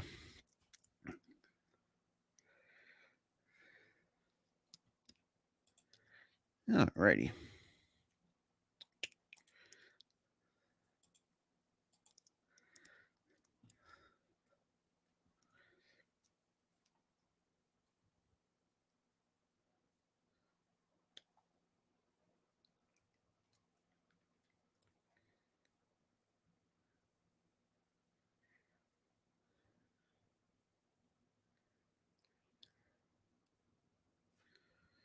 All right. We're back from commercial break to get ready to start the top of the 5th. Dave Dombrowski, who runs the Philadelphia Phillies brought up to the World Series, joins us now. He is literally right behind home plate. How are you, Dave? I'm doing great. How about yourself? We're doing great. Thanks so much for joining us. My pleasure. Thanks for having me. The first pitch is in there for strike one. Trigger there. There's so many different directions to go in, but let's start with what we thought, and I'm sure many Alrighty. too.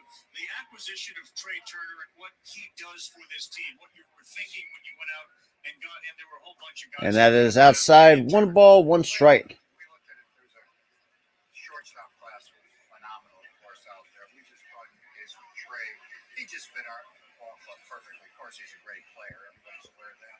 But a top of the order guy that we really didn't have. Gives us On the some 1-1 pitch. speed, more athletic. That is in there for strike 2. We thought would fit in with our club real well. Knows a lot of our players. So we just thought he was a perfect fit for our team.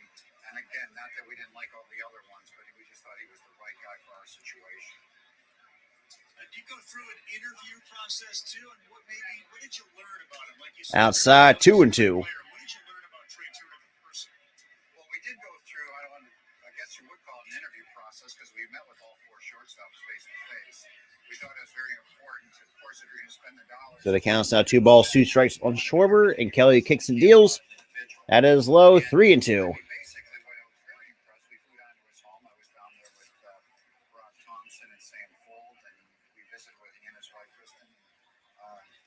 We just very down-to-earth individual, a real baseball rat, somebody who loves the game. So as successful as he was and is. That is fouled off, still holding 3 balls, 2 strikes. Guy that wants to get his uniform dirty. He just enjoys playing the game. And even though, of course, economics are always important, the bottom line dollar wasn't going to be the main thing. He just wanted to get with the right fit, with the right organization. So now we got 4 seconds on the pitch timer, and the 3-2 pitch misses low, ball 4. So Schwarber draws off a leadoff walk to start off the top of the 5th.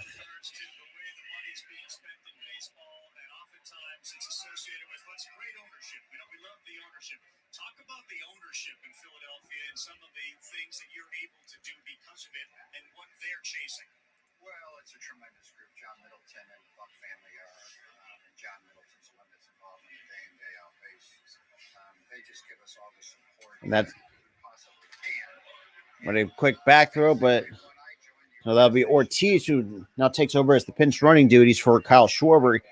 Gets back with almost on a back pick, but that's going to be 1 ball, no strikes on Alec Bohm. So far this afternoon has been 0 for 2. I would love to win, but I'm also in a position where I want to sacrifice everything we have to win right now. So I want to build a total. And Bohm. And a nice sliding catch for out number 1.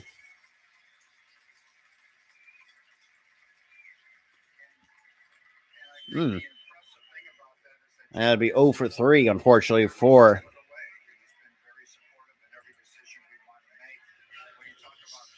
here at the top of the 5th. So now here comes Bryson Stott.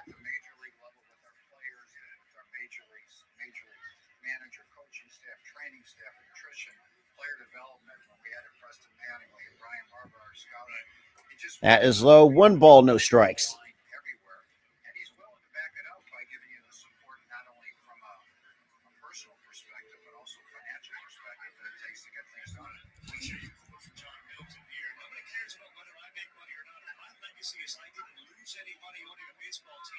That is low, 2-0. It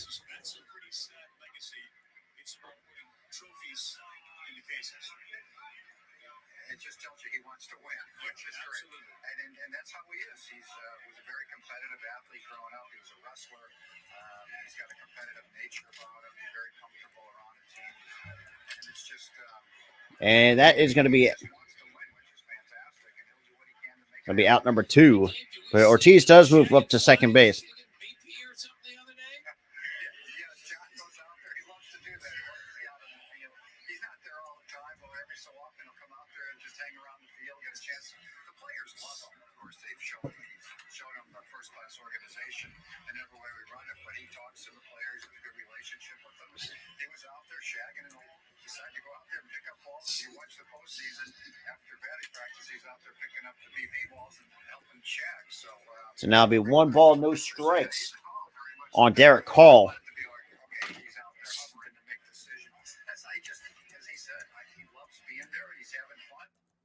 Oh, come on, ESPN. Don't.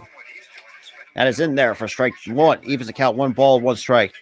I did watch AEW. Like I said, I wasn't there. I don't worry too much about experience. I'll take talent. You've got a kid who's 19 that's got all the talent in the world, and you're one of those guys that don't mind a lack of experience. Does Painter have what you've seen from some of the other guys in the past? You've made that decision to bring him right up to That is swinging and a miss, strike 2. Now we'll see what happens when he pitches out here during spring training. He looked very comfortable yesterday. He has quality stuff, and his time's going to come in sometime soon. If it's not now, in the near future. But yes, I mean, I've had pitchers that have started and been 19, 12, let's say 20 years old, guys like Porcello and Jeremy Bonderman way back, and others. And The count's now 1 ball, 2 strikes, and the pitch. That is fouled off. Yeah, I thought it was actually a decent show. The Noble Young pitchers to debut under Dombrowski, Ryan Debster in 1998 at the age of 21, Josh Beckett with the Marlins, 2001, Jeremy Bonderman and Rick Porcello both with Detroit.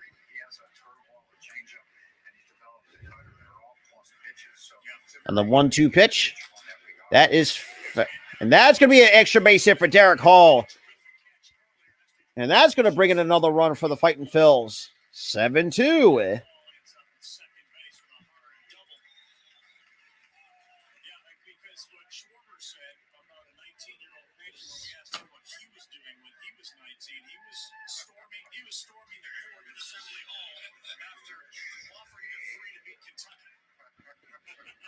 It's a nice RBI double by Derek Hall to at least get an extra run on the board to cut into this 5-run deficit. So now here comes Jake Cave, who actually has so far I've been really intrigued. I'm actually really liked of what Jake Cave has brought.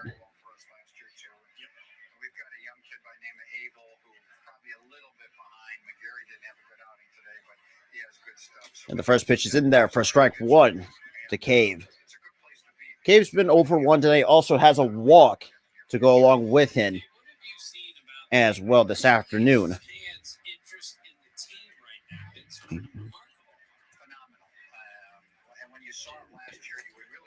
And that is swung and a miss for a strike 2.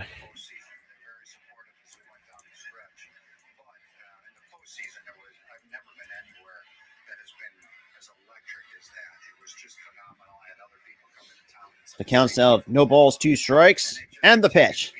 That is outside. 1 ball, 2 strikes.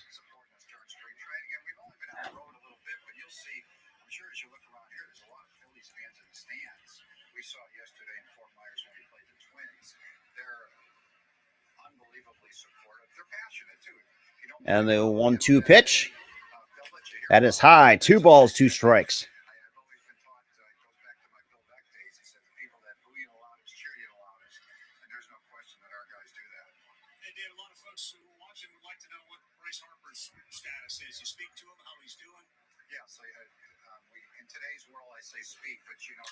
And that is chopped to the ground. Up the middle. That's going to be another base hit.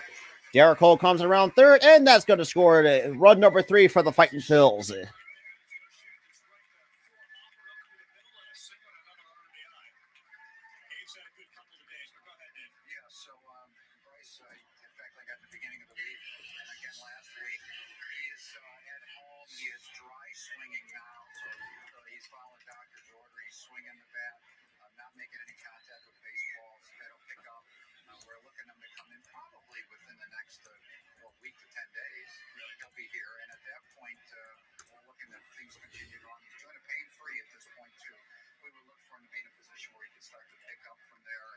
And we got Cody Clemens. The first pitch is in there for strike 1.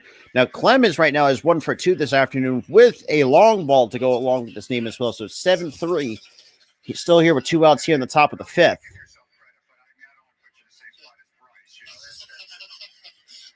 And a quick throw over. Just keep Cave it close at first. It does have a stolen base today for Jake Cave.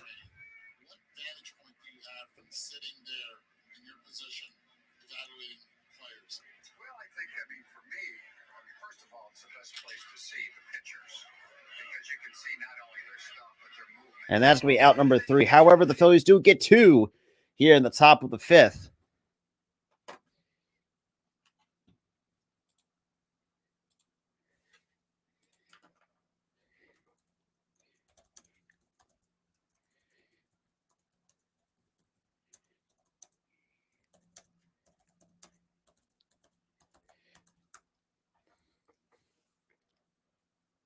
All right, so bottom 5 we go. It's a 4-run game. Boop.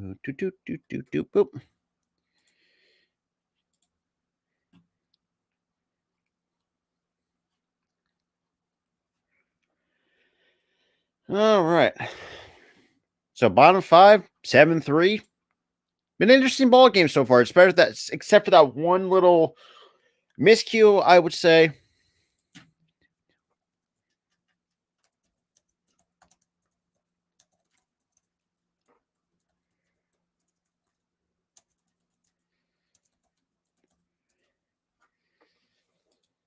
But so far, though, but shout out to the 6 total people that is in here, though. Like I said, with that one little half inning by the Red Sox put up 6. I think the Phillies started actually really overcoming that. Just kind of chip into it like one run at a time. Now would have been nice to get at least a couple more to at least cut it down to a little bit to like at least 2. Sure, that's the way that I see it. But look, it's still a 4-run game. I think it's a manageable 4 runs. That's for sure. Look, like I said, win or lose, it's still spring training. Like, I'm not really upset if we do, like, say, hypothetically, we do lose. But regardless, I like what I've seen so far up to this point. And we'll see how it goes before the regular season starts. So not too shabby, though. 2 votes, been 50-50. So for those who have seen around the channel, I did post up my community tab. Which streams do you guys want to see? Do you want to see? Because I do right now. I do have 2 XFL games scheduled for the following Sunday, March 12th. Or do you guys want to see the World Baseball Classic this year? So.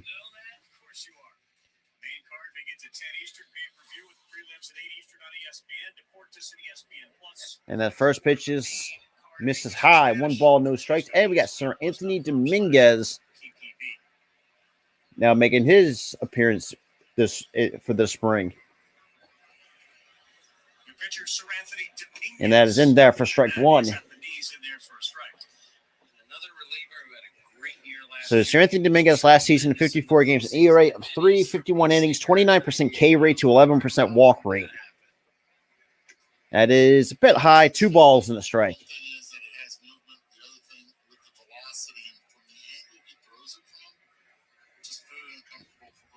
Well, baseball, we'll see. We'll see how that goes.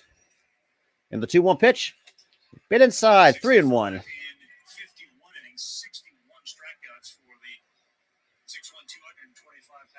So Rod Reisner, so tonight 0 for 1 with a strikeout, but also has a walk and also a run.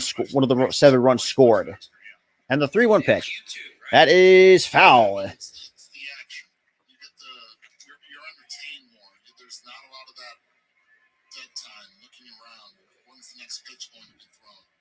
Already in the rubber. You don't see pitchers leaving the dirt area anymore after the pitch. I think that's one of the big parts of why we were in such a delay. Yeah, Tim, a lot of times I think people who... So the count's down 3 balls, 2 strikes, and the pitch, that is fouled off. Still holds 3 balls, 2 strikes. It's definitely different. So spring training so runs per game has gone up this year. Batting average, and Rev Schneider pops it up to left, and that looks like that's going to be Ortiz will make the catch for out number 1.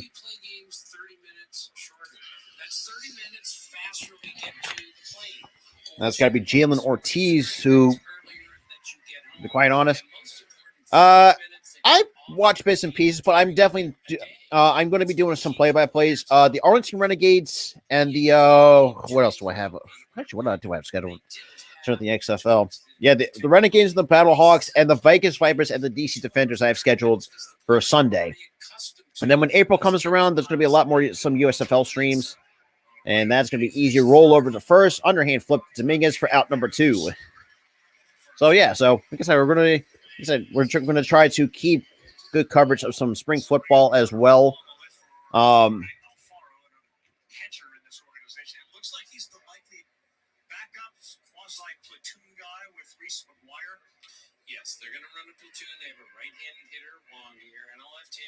McGuire. Alfaro still in the mix. And that is in there for strike one. So it looks like Wong actually is now hitting. I do think the one aspect of the rules that we have to see play out is you get into a regular season, you get into a close game. So the count's now no balls in the strike. And the pitch. That is a bit inside. 1 ball, 1 strike. Will take their time. You know, there's everything on the line here. Will they condition themselves to it? They'll have to. But that's sort of the wild card for me. And the 1-1 pitch. Chopped on the ground to short. Easy hop to Clemens over the first for out number 3. So 1, 2, 3 go the Red Sox. Top of the 6th we go. We're getting close. So top 6 we go. We're almost 2 hours in. We're very quick. So the last Phillies stream that I did was, even though it took over 3 hours to complete, and that's surprising, especially of implementing the pitch timer and stuff like that. But I think overall, that was a really good game though in that 3 hours for sure. But like I said, I really do enjoy the spring training because I want to get a chance to look at some guys that could potentially make the roster, that could see some time down to the minor leagues, even though I wish they could actually, could definitely, I wish minor league games would be actually televised, but no, we can't have that. That's the issue that I have with the MLB because I want to get a look at more prospects because I do have, I think with the draft coming up, there's a couple guys that I've actually want to try to kind of talk about and kind of just break down in a way, and just see, kind of get my take on some stuff on MLB draft prospects. But yeah, so it's gonna be fun. It's gonna be fun this year. But shout out to everyone that's been in the chat though, or just tuning in as well. Okay.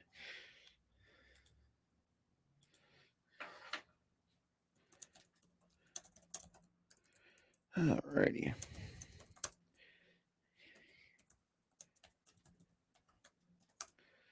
A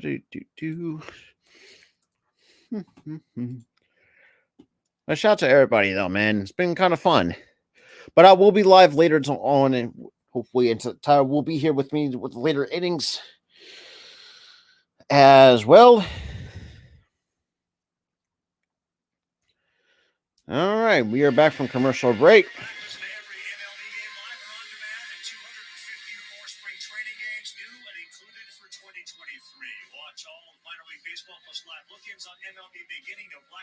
MLB.com/impact. Down to Buster. Hey guys, I'm here with Alec Bohm, of course, the third baseman for the Philadelphia Phillies. Tell me a moment in the offseason that was cool for you following how far you guys went in the World Series, response you got from a fan, a peer, etc. Yeah, I mean, just kind of everywhere you went, right? Like, people were just saying thank you. Like, everybody had so much fun following it, and everybody in the city. Man, that is a good point by Bohm too. Man, what a hell of a run last year. Would have been nice. Would have been nice to see it as a world championship, sure. But I mean, look, I think we just kind of got gassed. I think later on. But like I said, I wasn't really disappointed. It was disappointing that we didn't win it, but in the end, I mean, it was still a hell of a season, though. Bit of a turnaround after failing with Joe Girardi, good early portion of the season. We canned him, and then Thompson just. What does he bring to the team? I mean, he's just a guy, to me, playing against him for a couple of years, he just finds a way to beat you every night. Whether it's he's got pop, whether it's an at-bat or in the field, but he just finds a way to beat you every day. So we had fun with Kyle Schwarber, Bryson Stott, your teammates, wearing the microphones. Tell me about Kyle Schwarber as a teammate. The guy's just, you look in the dictionary and you look at a winner, like, that's him. I mean, and Bohm's not wrong either. He brings everybody along with him. What do you think? It's a good point, too, by Bohm, too. The fact that, it looks a little different. There's a little bit of an adjustment period with it, but, I think if we get it right, it can be a good thing. What's going to be the biggest adjustment for you? I think just those times where you want to step out and take a second in the box. It's step in there and compete right now. Yes, sir. What about on defense? What's that like with the pitch clock? A shout out to the 8 total people that's in here, though. Your eyes on the pitcher the whole time. You're locked in. Your eyes aren't wandering around the stadium. You don't have much time to check out the outfielders or any of that stuff. You're locked in on the pitcher. They're ready to go. All right. What do you think about the bigger bases? More room for infielders to throw. So I don't hate it, but they look a little different. But you give it a couple weeks, so it'll be normal. For you, will there be more opportunities perhaps to run? For me, I don't know. We'll see. But you get to start timing the clock and things like that, and there's definitely a little ins and outs with it that there might be slight advantages for somewhere. All right, tell me about your workout routine in the offseason. What was that like this year? If I keep getting asked, I'm going to keep getting drug tested. But no, man, I really did the same thing. Just only ate things that lived on the earth. Simple as that. There you go. All right, Alec. Thank you. Guys, back to you. It's like you at lunch. There's all sorts of things, and you're putting down. So now we got a new picture of the ball game, Every meal I eat, and that's fouled off. No balls, 1 strike. tired of it. Yes. A little delay. It appeared as if Connor Wong was going to come in for Alfaro behind the plate, had an issue, and is not behind the plate. So they were delaying, waiting to get. And the 0-1 pitch that is in there for strike 2. Up, and now he is catching. Yeah, Eddie, And we got Mata now pitching for the Red Sox. on base, they've been backing up first base, and then they got to rush in to take it at bat, or they have to rush in. We got Rafael Marchand, Rojas. It is a challenge. That's in there for strike 3 call. Dude, what the hell are you looking at, Marchand? That is an Eli Marrero who's, you guys know his dad, if you're a Cardinal fan, Eli Marrero, played at many positions, even behind the plate, now comes in. And he was just warming up the pitcher, and Alex Cora went up to him and was like, no, dude, go suit up, you're in. Christian Royo joins us now. Decent day. So now we got Johan Rojas. How's everyone doing? A lot of more highs than lows today. That grand slam was a shot. Thank you. I appreciate it. Yeah, Justin Turner, JT said something to me the other day that I'm trying to work on. So it's cool to see results. And that is swinging and miss, strike 1. 1 ball, 1 strike. Focus on the process. So, that was fun, though. It just landed in Worcester. First pitch slider, huh? Yeah. But as a right-hand hitter. And the 1-1 pitch. That's outside, 2-1. Which one did you like more? Oh, man, the first one. There's nothing better than a right-handed hitter than going to right center. That always feels good. Staying on the ball, especially heater away. That one felt really, really good. So I was very happy with the first one. Obviously after the second one, but the first one was definitely felt better. That is in there, strike 2. Counts not even 2 balls, 2 strikes to Miguel Rojas, who has walked twice this afternoon. 8 at-bats were terrible. I felt completely rushed. I just get in the box and you're already looking up. And the 2-2 pitch. That is chopped on the ground right back to the pitcher. Felt like it was getting quick. So It'll be out number 2 here in the top of the 6th. I think it's getting easier with every at bat. So trying to get an idea and starting to get an idea of how to work with the clock. Christian, we were told that Kenley Jansen has figured out his new motion, and you faced him this spring. What was that like? It was weird. I'm used to the whole. So now we got Podcool. Actually, we could be. I don't know if you guys can see this, but And the first pitch is in there for strike 1. I'm used to that. So getting to see him now, you get like one hip hop and he's coming in the first pitch. I was like, yo, you quick pitch me. So we got Garcia now hitting for Podcool. But he said he felt great. And that's in the dirt. 1 ball, 1 strike. Been an issue, and I've seen some quotes he's had where he said he was actually mad at himself, I guess, for being the slowest guy in the league or something. So, he took it. He took it like a champ, but he's been really good. So You're a dancer? I mean, what? listen, my dad's Puerto Rican. My dad's side Puerto Rican. So That swings and misses, strike 2. I don't know. It speaks out every once in a while. Hey, you brought it up. I did not. Right? So I know I was waiting for Wyatt to bring it up. He usually does. Oh, boy. Is that also an injury? Have you been approached by Team Puerto Rico? So we got, and the 1-2 pitch. That is in the dirt. 2 balls, 2 strikes. Waiting on you. Yeah, I mean, it's tough. I've been talking with AC, and just given the opportunity in front of me, it's a decision I have to make with with our staff and kind of see what what the best move is. But And here comes the 2-2 pitch. it's just unfortunate. Swings and misses, strike 3. Ray is a heck of a player. That is the second strikeout by Mata, and the Phillies go down 1-2-3 here in the top of the 6th. So bottom 6 we go. Billy still trails 7-3. All righty.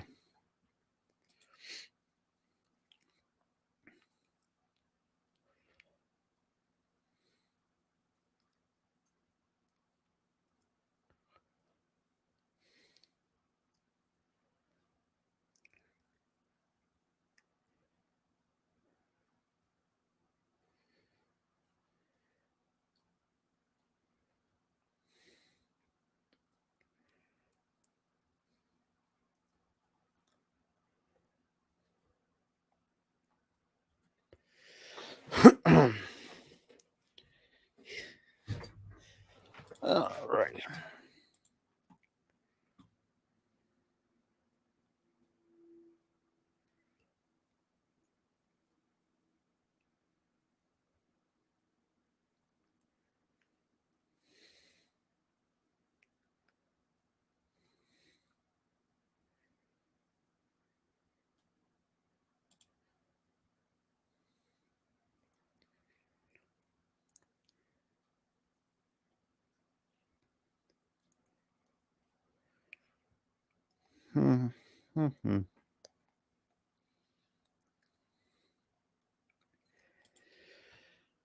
Alrighty. So bottom 6 we go. So it's gonna be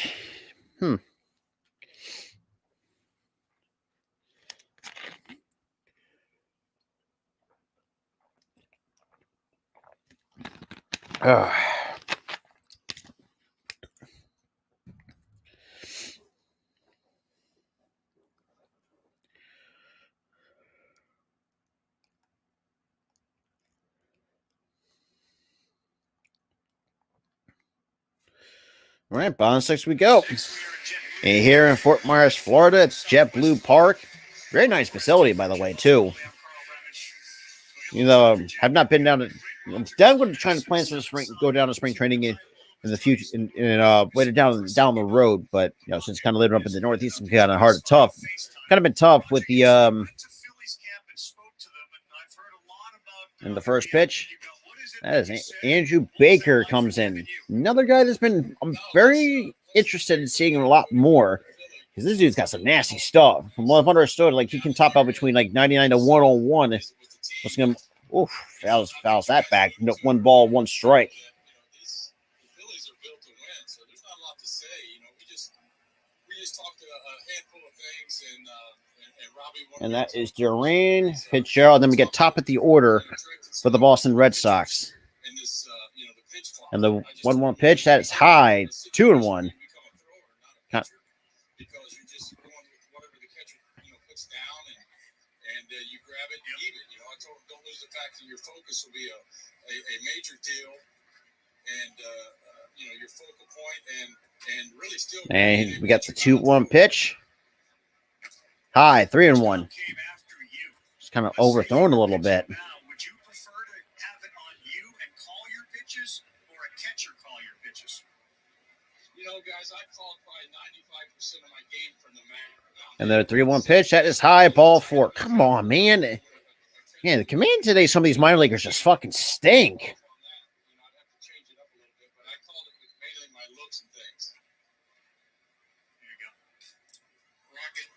So now we got Ryan Fitzgerald coming up, or we might get a bit of a pinch hitter.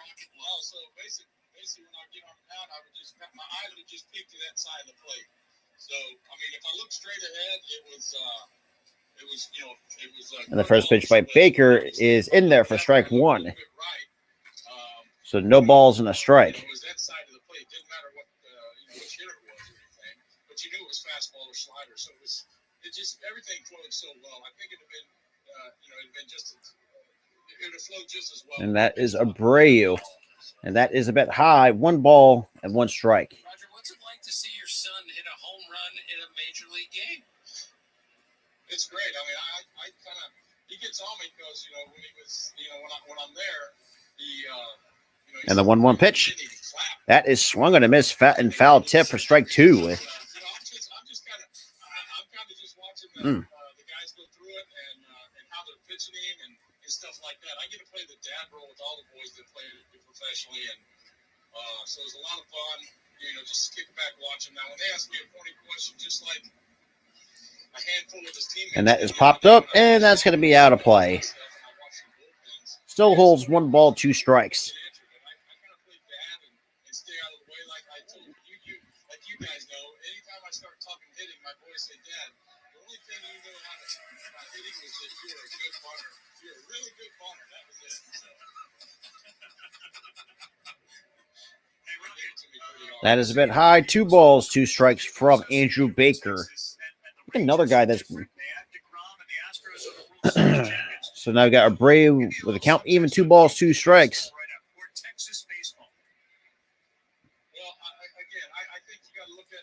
And the pitch. And a quick stolen base for Duran. Now that puts up in scoring position now with the count now full. 3 balls, 2 strikes. The Astros, I'll get to visit with their guys. They're in the same situation. Little unique that you have a World Series champion team that does have a couple of open spots possibly on the roster. So I'm looking forward to see where like a Hunter Brown or TD or where these guys fit in the role, where they're going to sit in to be that lead dog for these guys too. And here comes the 3-2 pitch. That is low, ball 4. So Abreu draws out a walk. We got runners on first and second. Nobody out here in the bottom of the 6th. Real simple stuff that I would think that they would already know, but it doesn't hurt just to remind them. Roger, let's say 15 years into your career, they suddenly put a pitch clock in. How would you, after that many years in the big leagues, make that adjustment?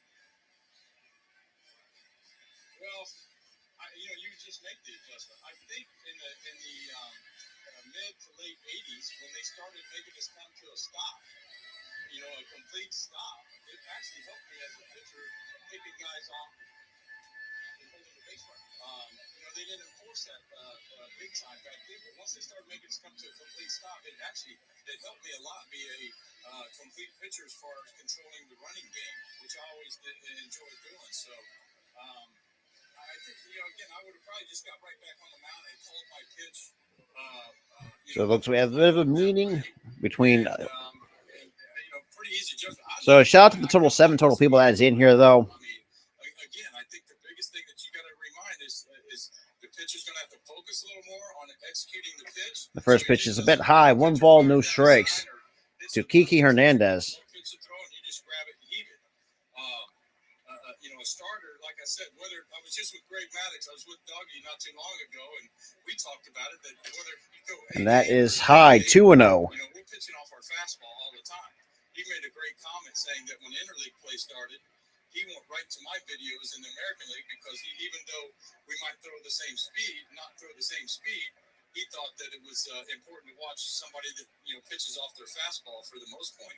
Now they pinch you. That is high, 3-0. I still think I'd enjoy pitching up in the strike zone and getting that strike, and then featuring the split finger down to move those guys eye level. So that would have been very interesting to see that. That's popped up. 3 balls, 1 strike. Took a green light. Huge hack. Yeah, he started with Kobe, in 86 when I punched out 20, he was on his way. So the count's out, 3 balls in the strike Instead of using the C, on Kike Hernandez. They just kept coming. If we'd had a girl, it'd probably be Carissa with the kid. That's out high, ball 4. Jesus Christ, can we stop?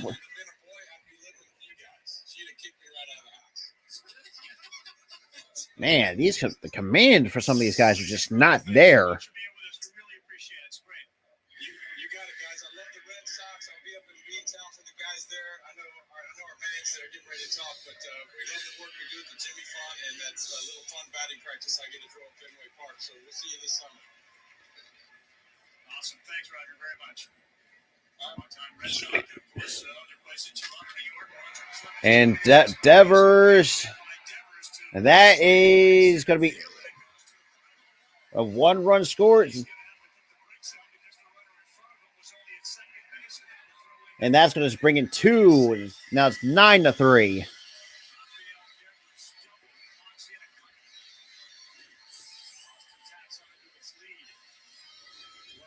That's exactly what the Boston Red Sox locked up Rafael Devers for, overswinging his first at bat, last at bat. This time arrows this one, and then smart base running, sees in front of him. Doesn't get too greedy. He waits to see what the runner in front of him is doing. Then he's able to get the second, and now he gets a pinch run for it.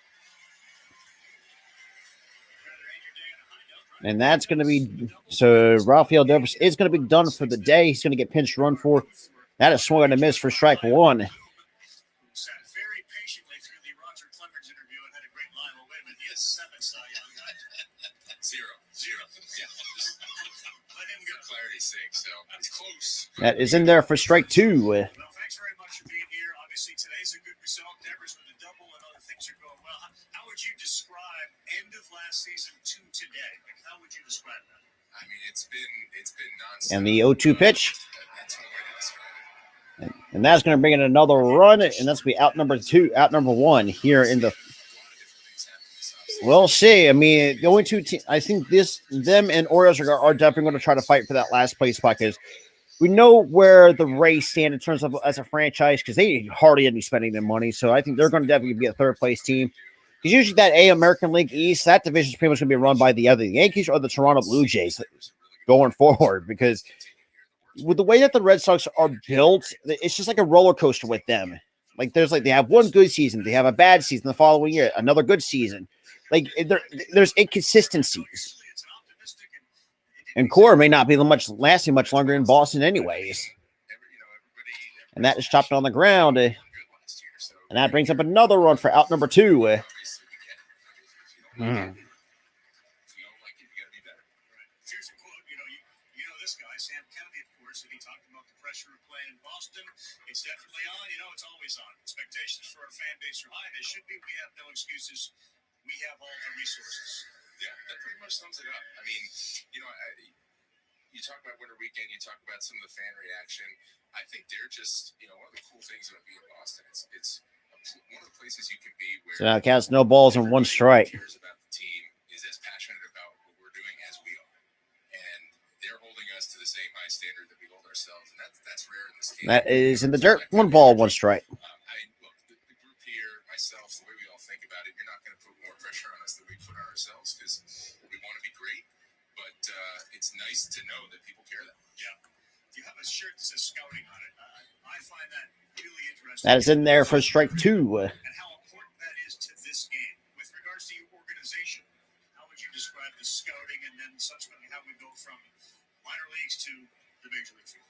Yeah, it's to be honest, this one I tell all our departments, if you guys are making swag. And the 1-2 pitch chopped on the ground to short. Easy play for Roja. Or sorry, that's out number 3. Well, top 7 we go. Now we got more work to do. You know what? As soon as I do, I will let you know. You'll be the first to know. You might be waiting a while. Now, shout out to the 8 total people that's been in here, though. All right.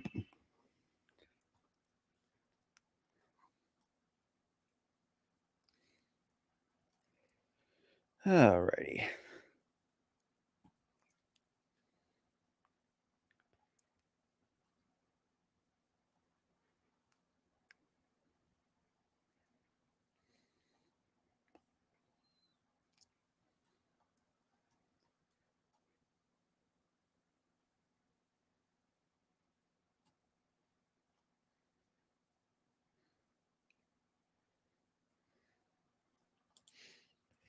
All right, so kind of a bit of an ugly ending there right now, the bottom of the 6th.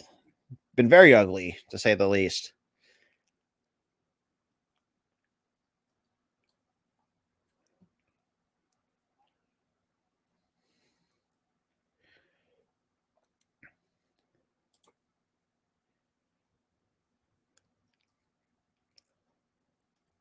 Oh, boy.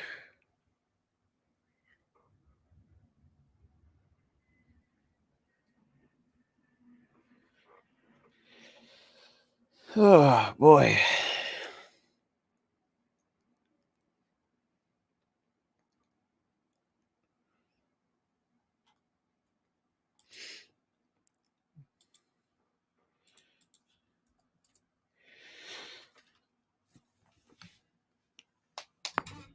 Oh, damn, dude. All right.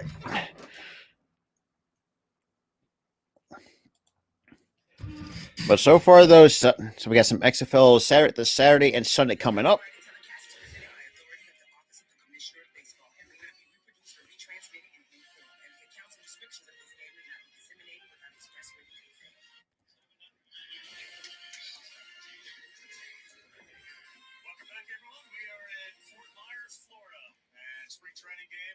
All right, so top of the seventh we go with. And that is in there.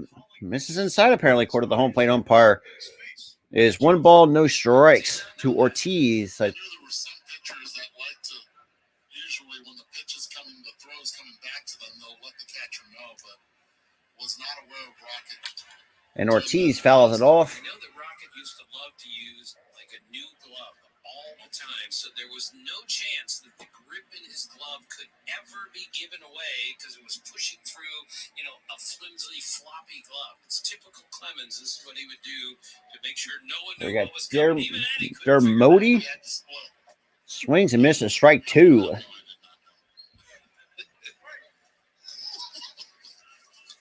I never knew. This is Matt Dermody. He's the left-hand So pitcher. for the Red Dermody. Sox, and he's Thank you. That's how you pronounce it. Now we got the 1-2 pitch on Ortiz. Swings and misses strike 3. Jesus Christ, this can't even hit the broadside of a barn. Friday night, we got an NBA double dip. Starts in Boston. Tatum and the Celtics will host the Nets at 7:30 Eastern time. So NBA Friday. So you got the Nets and the Celtics. Mile High City, that's where Well, only one team that's coming out of the East with no issues. And then you have the Jokic and the Nuggets taking on hosting the Grizzlies Friday at 10 o'clock Eastern time. So that's going to be interesting. That is in there for strike 1. And that's Simone. Oh, God. How am I going to spell this dude's fucking name? 95% of the big leaguers have dunked a basketball at one point in their life. Oh, God. This is my way of trying to show. And that's chopped foul. Why are we flinging at some shit? No Moosey. Well, I asked CJ Abrams yesterday on the air, can you dunk a basketball? He goes, of course I can. He was assaulted.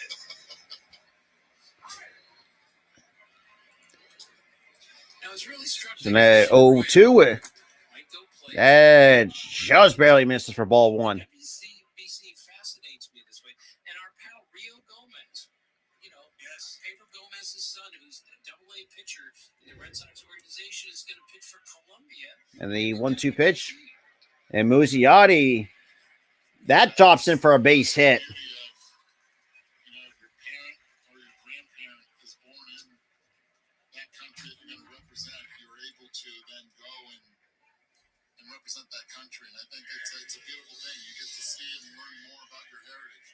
The Czech Republic has their team, and I think it's fascinating how most of the players that are going to represent that country actually are school teachers. They're representing. So now we got, and that is out of play. So Jim Haley will be hitting for Bryson Stott. And I got to fix the lineup card. I remember we covered the first one and broadcasted just what the WBC means to the countries. You were just in Puerto Rico. You said how that's all there's. So Jim Haley last year plays 112 games in the minors. And the 0-1 pitch. Swings and misses strike 2. What are we swinging at? I played it in 2006. I coached it in 2009. I actually managed Team Columbia in the pre-qualifiers in the 2012 for the 2013 World Baseball Classic. And the 0-2 pitch. Swings and misses strike 3. Jesus Christ. I wonder why these can't hit a broadside of the barn for shit.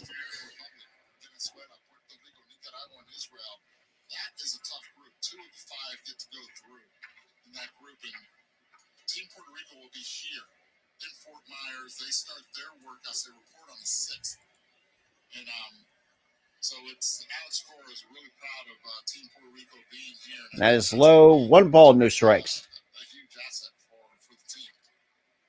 And WBC is going to be great, but it's a difficult time to do the WBC. So now we got, let's say, Weston Wilson to hit for Derek Hall.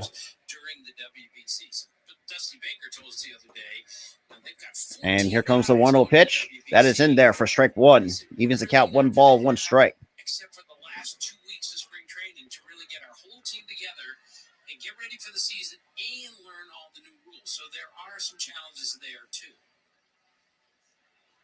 And the 1-1 pitch. That is a foul ball. 1 ball, 2 strikes.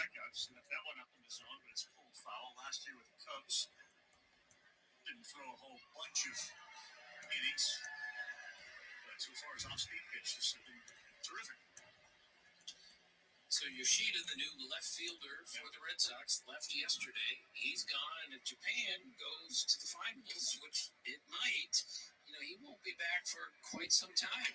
And that is fouled back. Still holds 1 ball, 2 strikes. But he's off to a good start here with the club in every way. He even went to Alex Cora's house to watch the Super Bowl.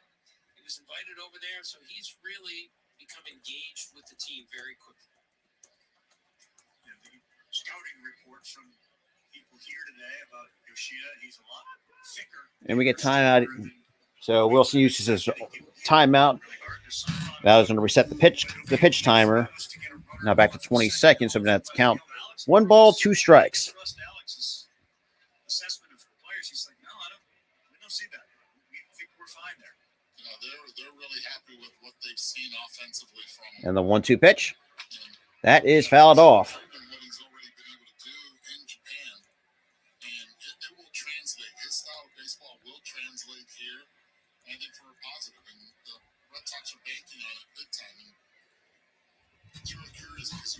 So the count's out 1 ball, 2 strikes. And Wilson, that dumps in the right for a base hit. So that'd be runners on first and second with 2 men gone. Or right, so I'm sorry, runners on first and third.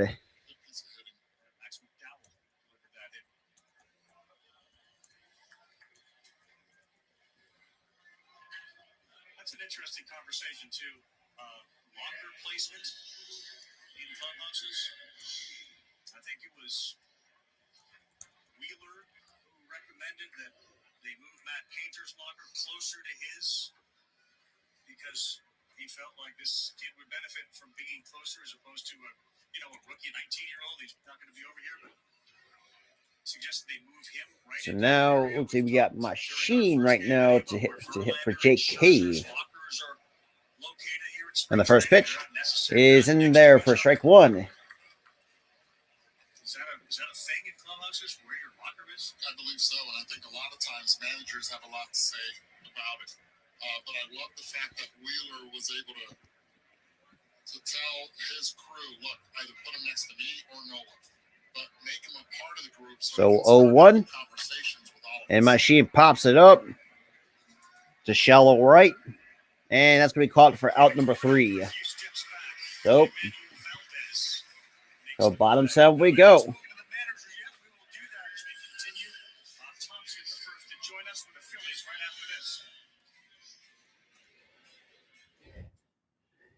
All right, so we're going to commercial break right now. Like I said, win or lose, I'm not going to be upset about it. But there's going to be guys where I've seen today that need more time to develop. Andrew Baker for sure. I think he needs to get his command up in order because, the stuff is there. I think he's got some good stuff to use. It's just for me, the accuracy and the command is just not there.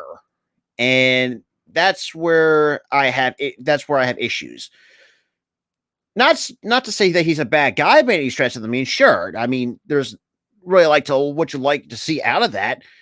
But to be quite honest, so I really do want to see where some of these guys need to work on the command, or offensively they have to get better with their approach, because a lot of times, because today we just been flinging at pitches that or not in the zone. And that's kind of just, it's been iffy.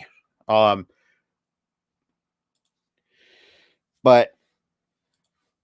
yeah.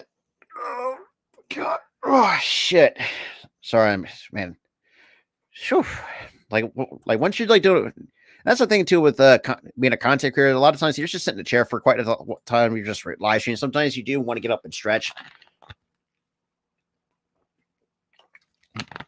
But yeah, it's been a good game. You know, not in terms of just score wise, but I like what some of these guys that I've seen. Cody Clemens continues to impress me.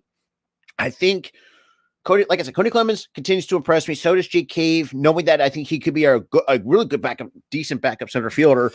For Brandon Marsh, because not number two, because originally our original backup center fielder was Matt Fearley, but unfortunately, we sent him into Detroit, part of that Cody Clemens Gregory Soto trade. So, which I think I won't be opposed to that. I really don't. Or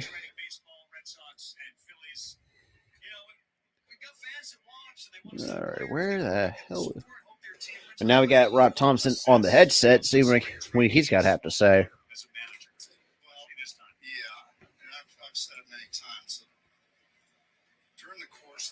And that is outside, 1 ball, no strikes.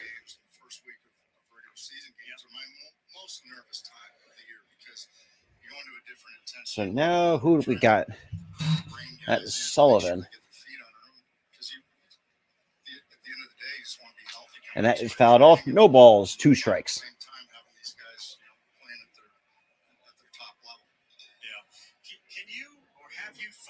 Let's, okay, Valdez is 6th. It's incredible. It really is. You know, especially in Philly, because the Philly fans are so passionate.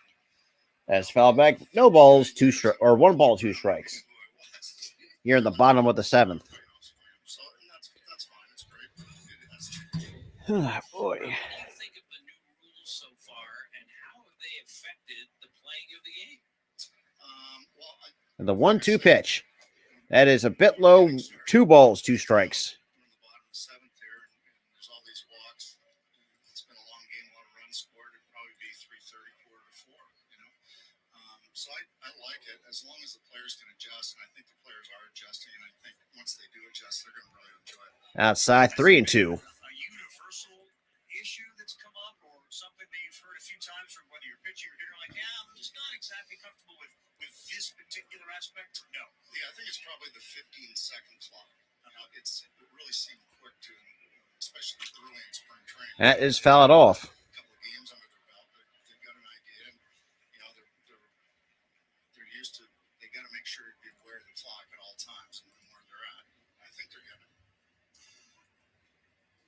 Rob, what have you seen from Andrew Painter, especially yesterday? Yeah, it was really good. You know, his first. That is outside, ball 4. 3 strikes with his fastball. Basically, it was fastball cutter. So Sullivan walks Vasquez, or Valdez, I should say. Outstanding stuff is there. Very mature guy. So Andrew Painter yesterday, or against the Twins, went 2 innings, 3 hits, allowed 1 run, and hadn't got a strikeout. But like I said, I mean, I like what I saw out of him. I really did like what I saw over Andrew Painter. Elated, really. You know, we went and saw 4 of the free agent choices. And the first pitch is in there for strike 1. They were all great. Don't get me wrong, but really we had our finger on Trey, and so I think he just fits our lineup so well because he'll hit at the top of the lineup. He's always on base with his walk, and he's base hits. And that's going to be lined into the base. He just fits our lineup. Base hit. This is going to be a 1st and 3rd. Second, now going to third base. He's had a terrific spring, and the Red Sox fans are very excited about his possibilities. And that third base came over in the Vasquez trade with the Astros. And we got Marrero, who Rob,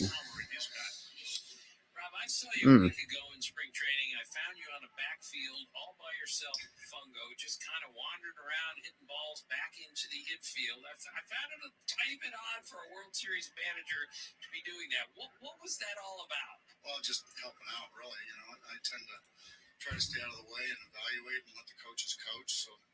So now Sullivan with the runners at first and third, nobody out. And I don't know how many 30 years I haven't And the first pitch done spring training. is a bit inside, 1 ball, no strikes. Not really knowing what to do. All this time in my kind of walking around, bumping into walls and tripping over chairs. So but Mike Felipe, our bench coach, is running it, and it's been spot on. So it's been wonderful, really. That's what I was about to. And that hits him. Oof. He rolled over on Alex Corrigan, checking him real quick. Rob, going into spring, I mean, that have to be one of your major concerns, right? Because this is the first time you're going into spring training. You're like, what do I do with my free time? So, fortunately, I get to spend a lot more time with the players and the coaches, instead of behind a computer screen. So that in that way, it's been really nice. Kyle Schwarber has said that if anybody ever were to challenge our manager, there'd be 25 guys who are out there to protect him. And the first pitch misses outside, ball 1. So 1 ball, no strikes to Abreu, who walked in his first plate appearance. Can benefit from that allows you to have them feel that way about you. Yeah, I don't know. I think they know that I protect them as well, and that I care about them a lot. And I'm still really a development guy. The count's not even a ball and a strike. What we try to do here is just to make sure that we give our players the best All opportunity righty. to be as successful as they can. And I think they understand that and they appreciate that. Bryce Harper, how are you in touch with him here and there all the time? Where is he?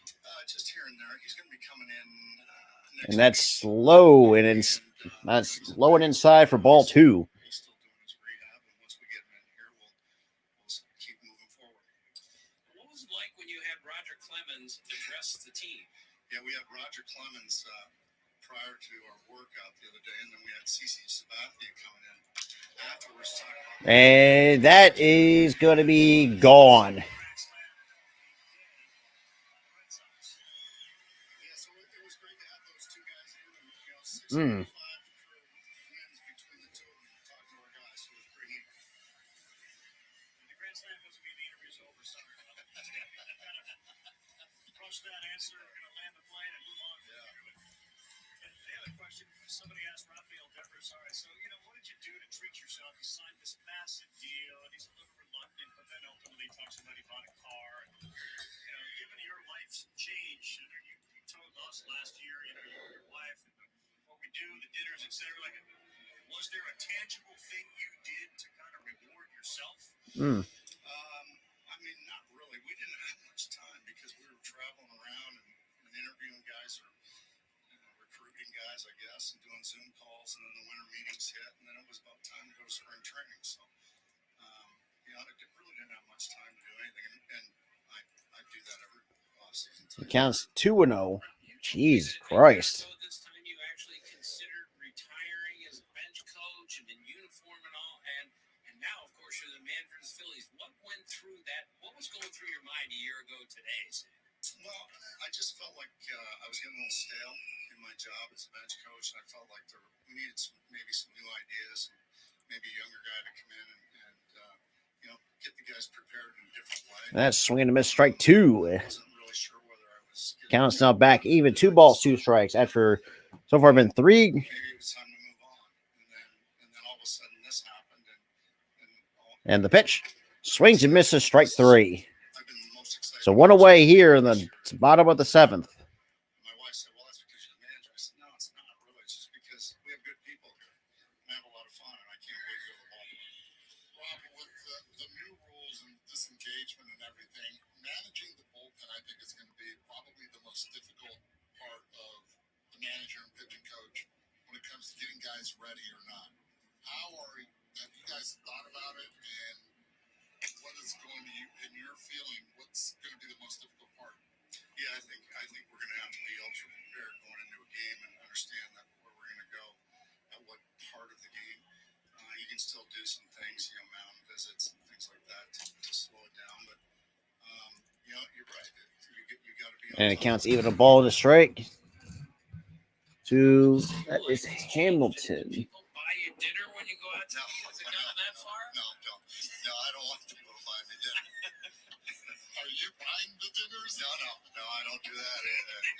The count's out 1-2 strikes on Hamilton. Yeah, no, it's changing. And basically, it's just people recognize me. That's it.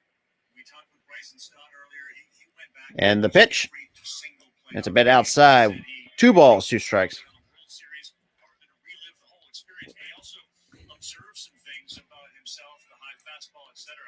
Did you do any of that? Did you reflect on last year? There were not too much. I didn't watch every game, but there were some interviews I had to do where they wanted me to recap Game 1 of the World Series. Well, everything happened so fast that you forget about exactly what happened. So Counts now full to Hamilton here in the bottom of the 7th. This could, for me, this could be probably the last inning because I don't want to keep you guys waiting. fantastic. That is low, ball 4. Hopefully we can repeat that.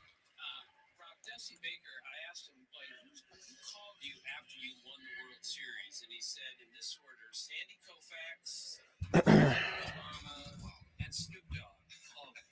So, what a list that is, by the way. What person got in touch with you after you got to the World Series or the offseason that you hadn't maybe heard from in a while and you were really touched by someone touching base? Well, I've created a relationship with Davey Keon. Most people don't know who Davey Keon is. And that is going to do it for Sullivan.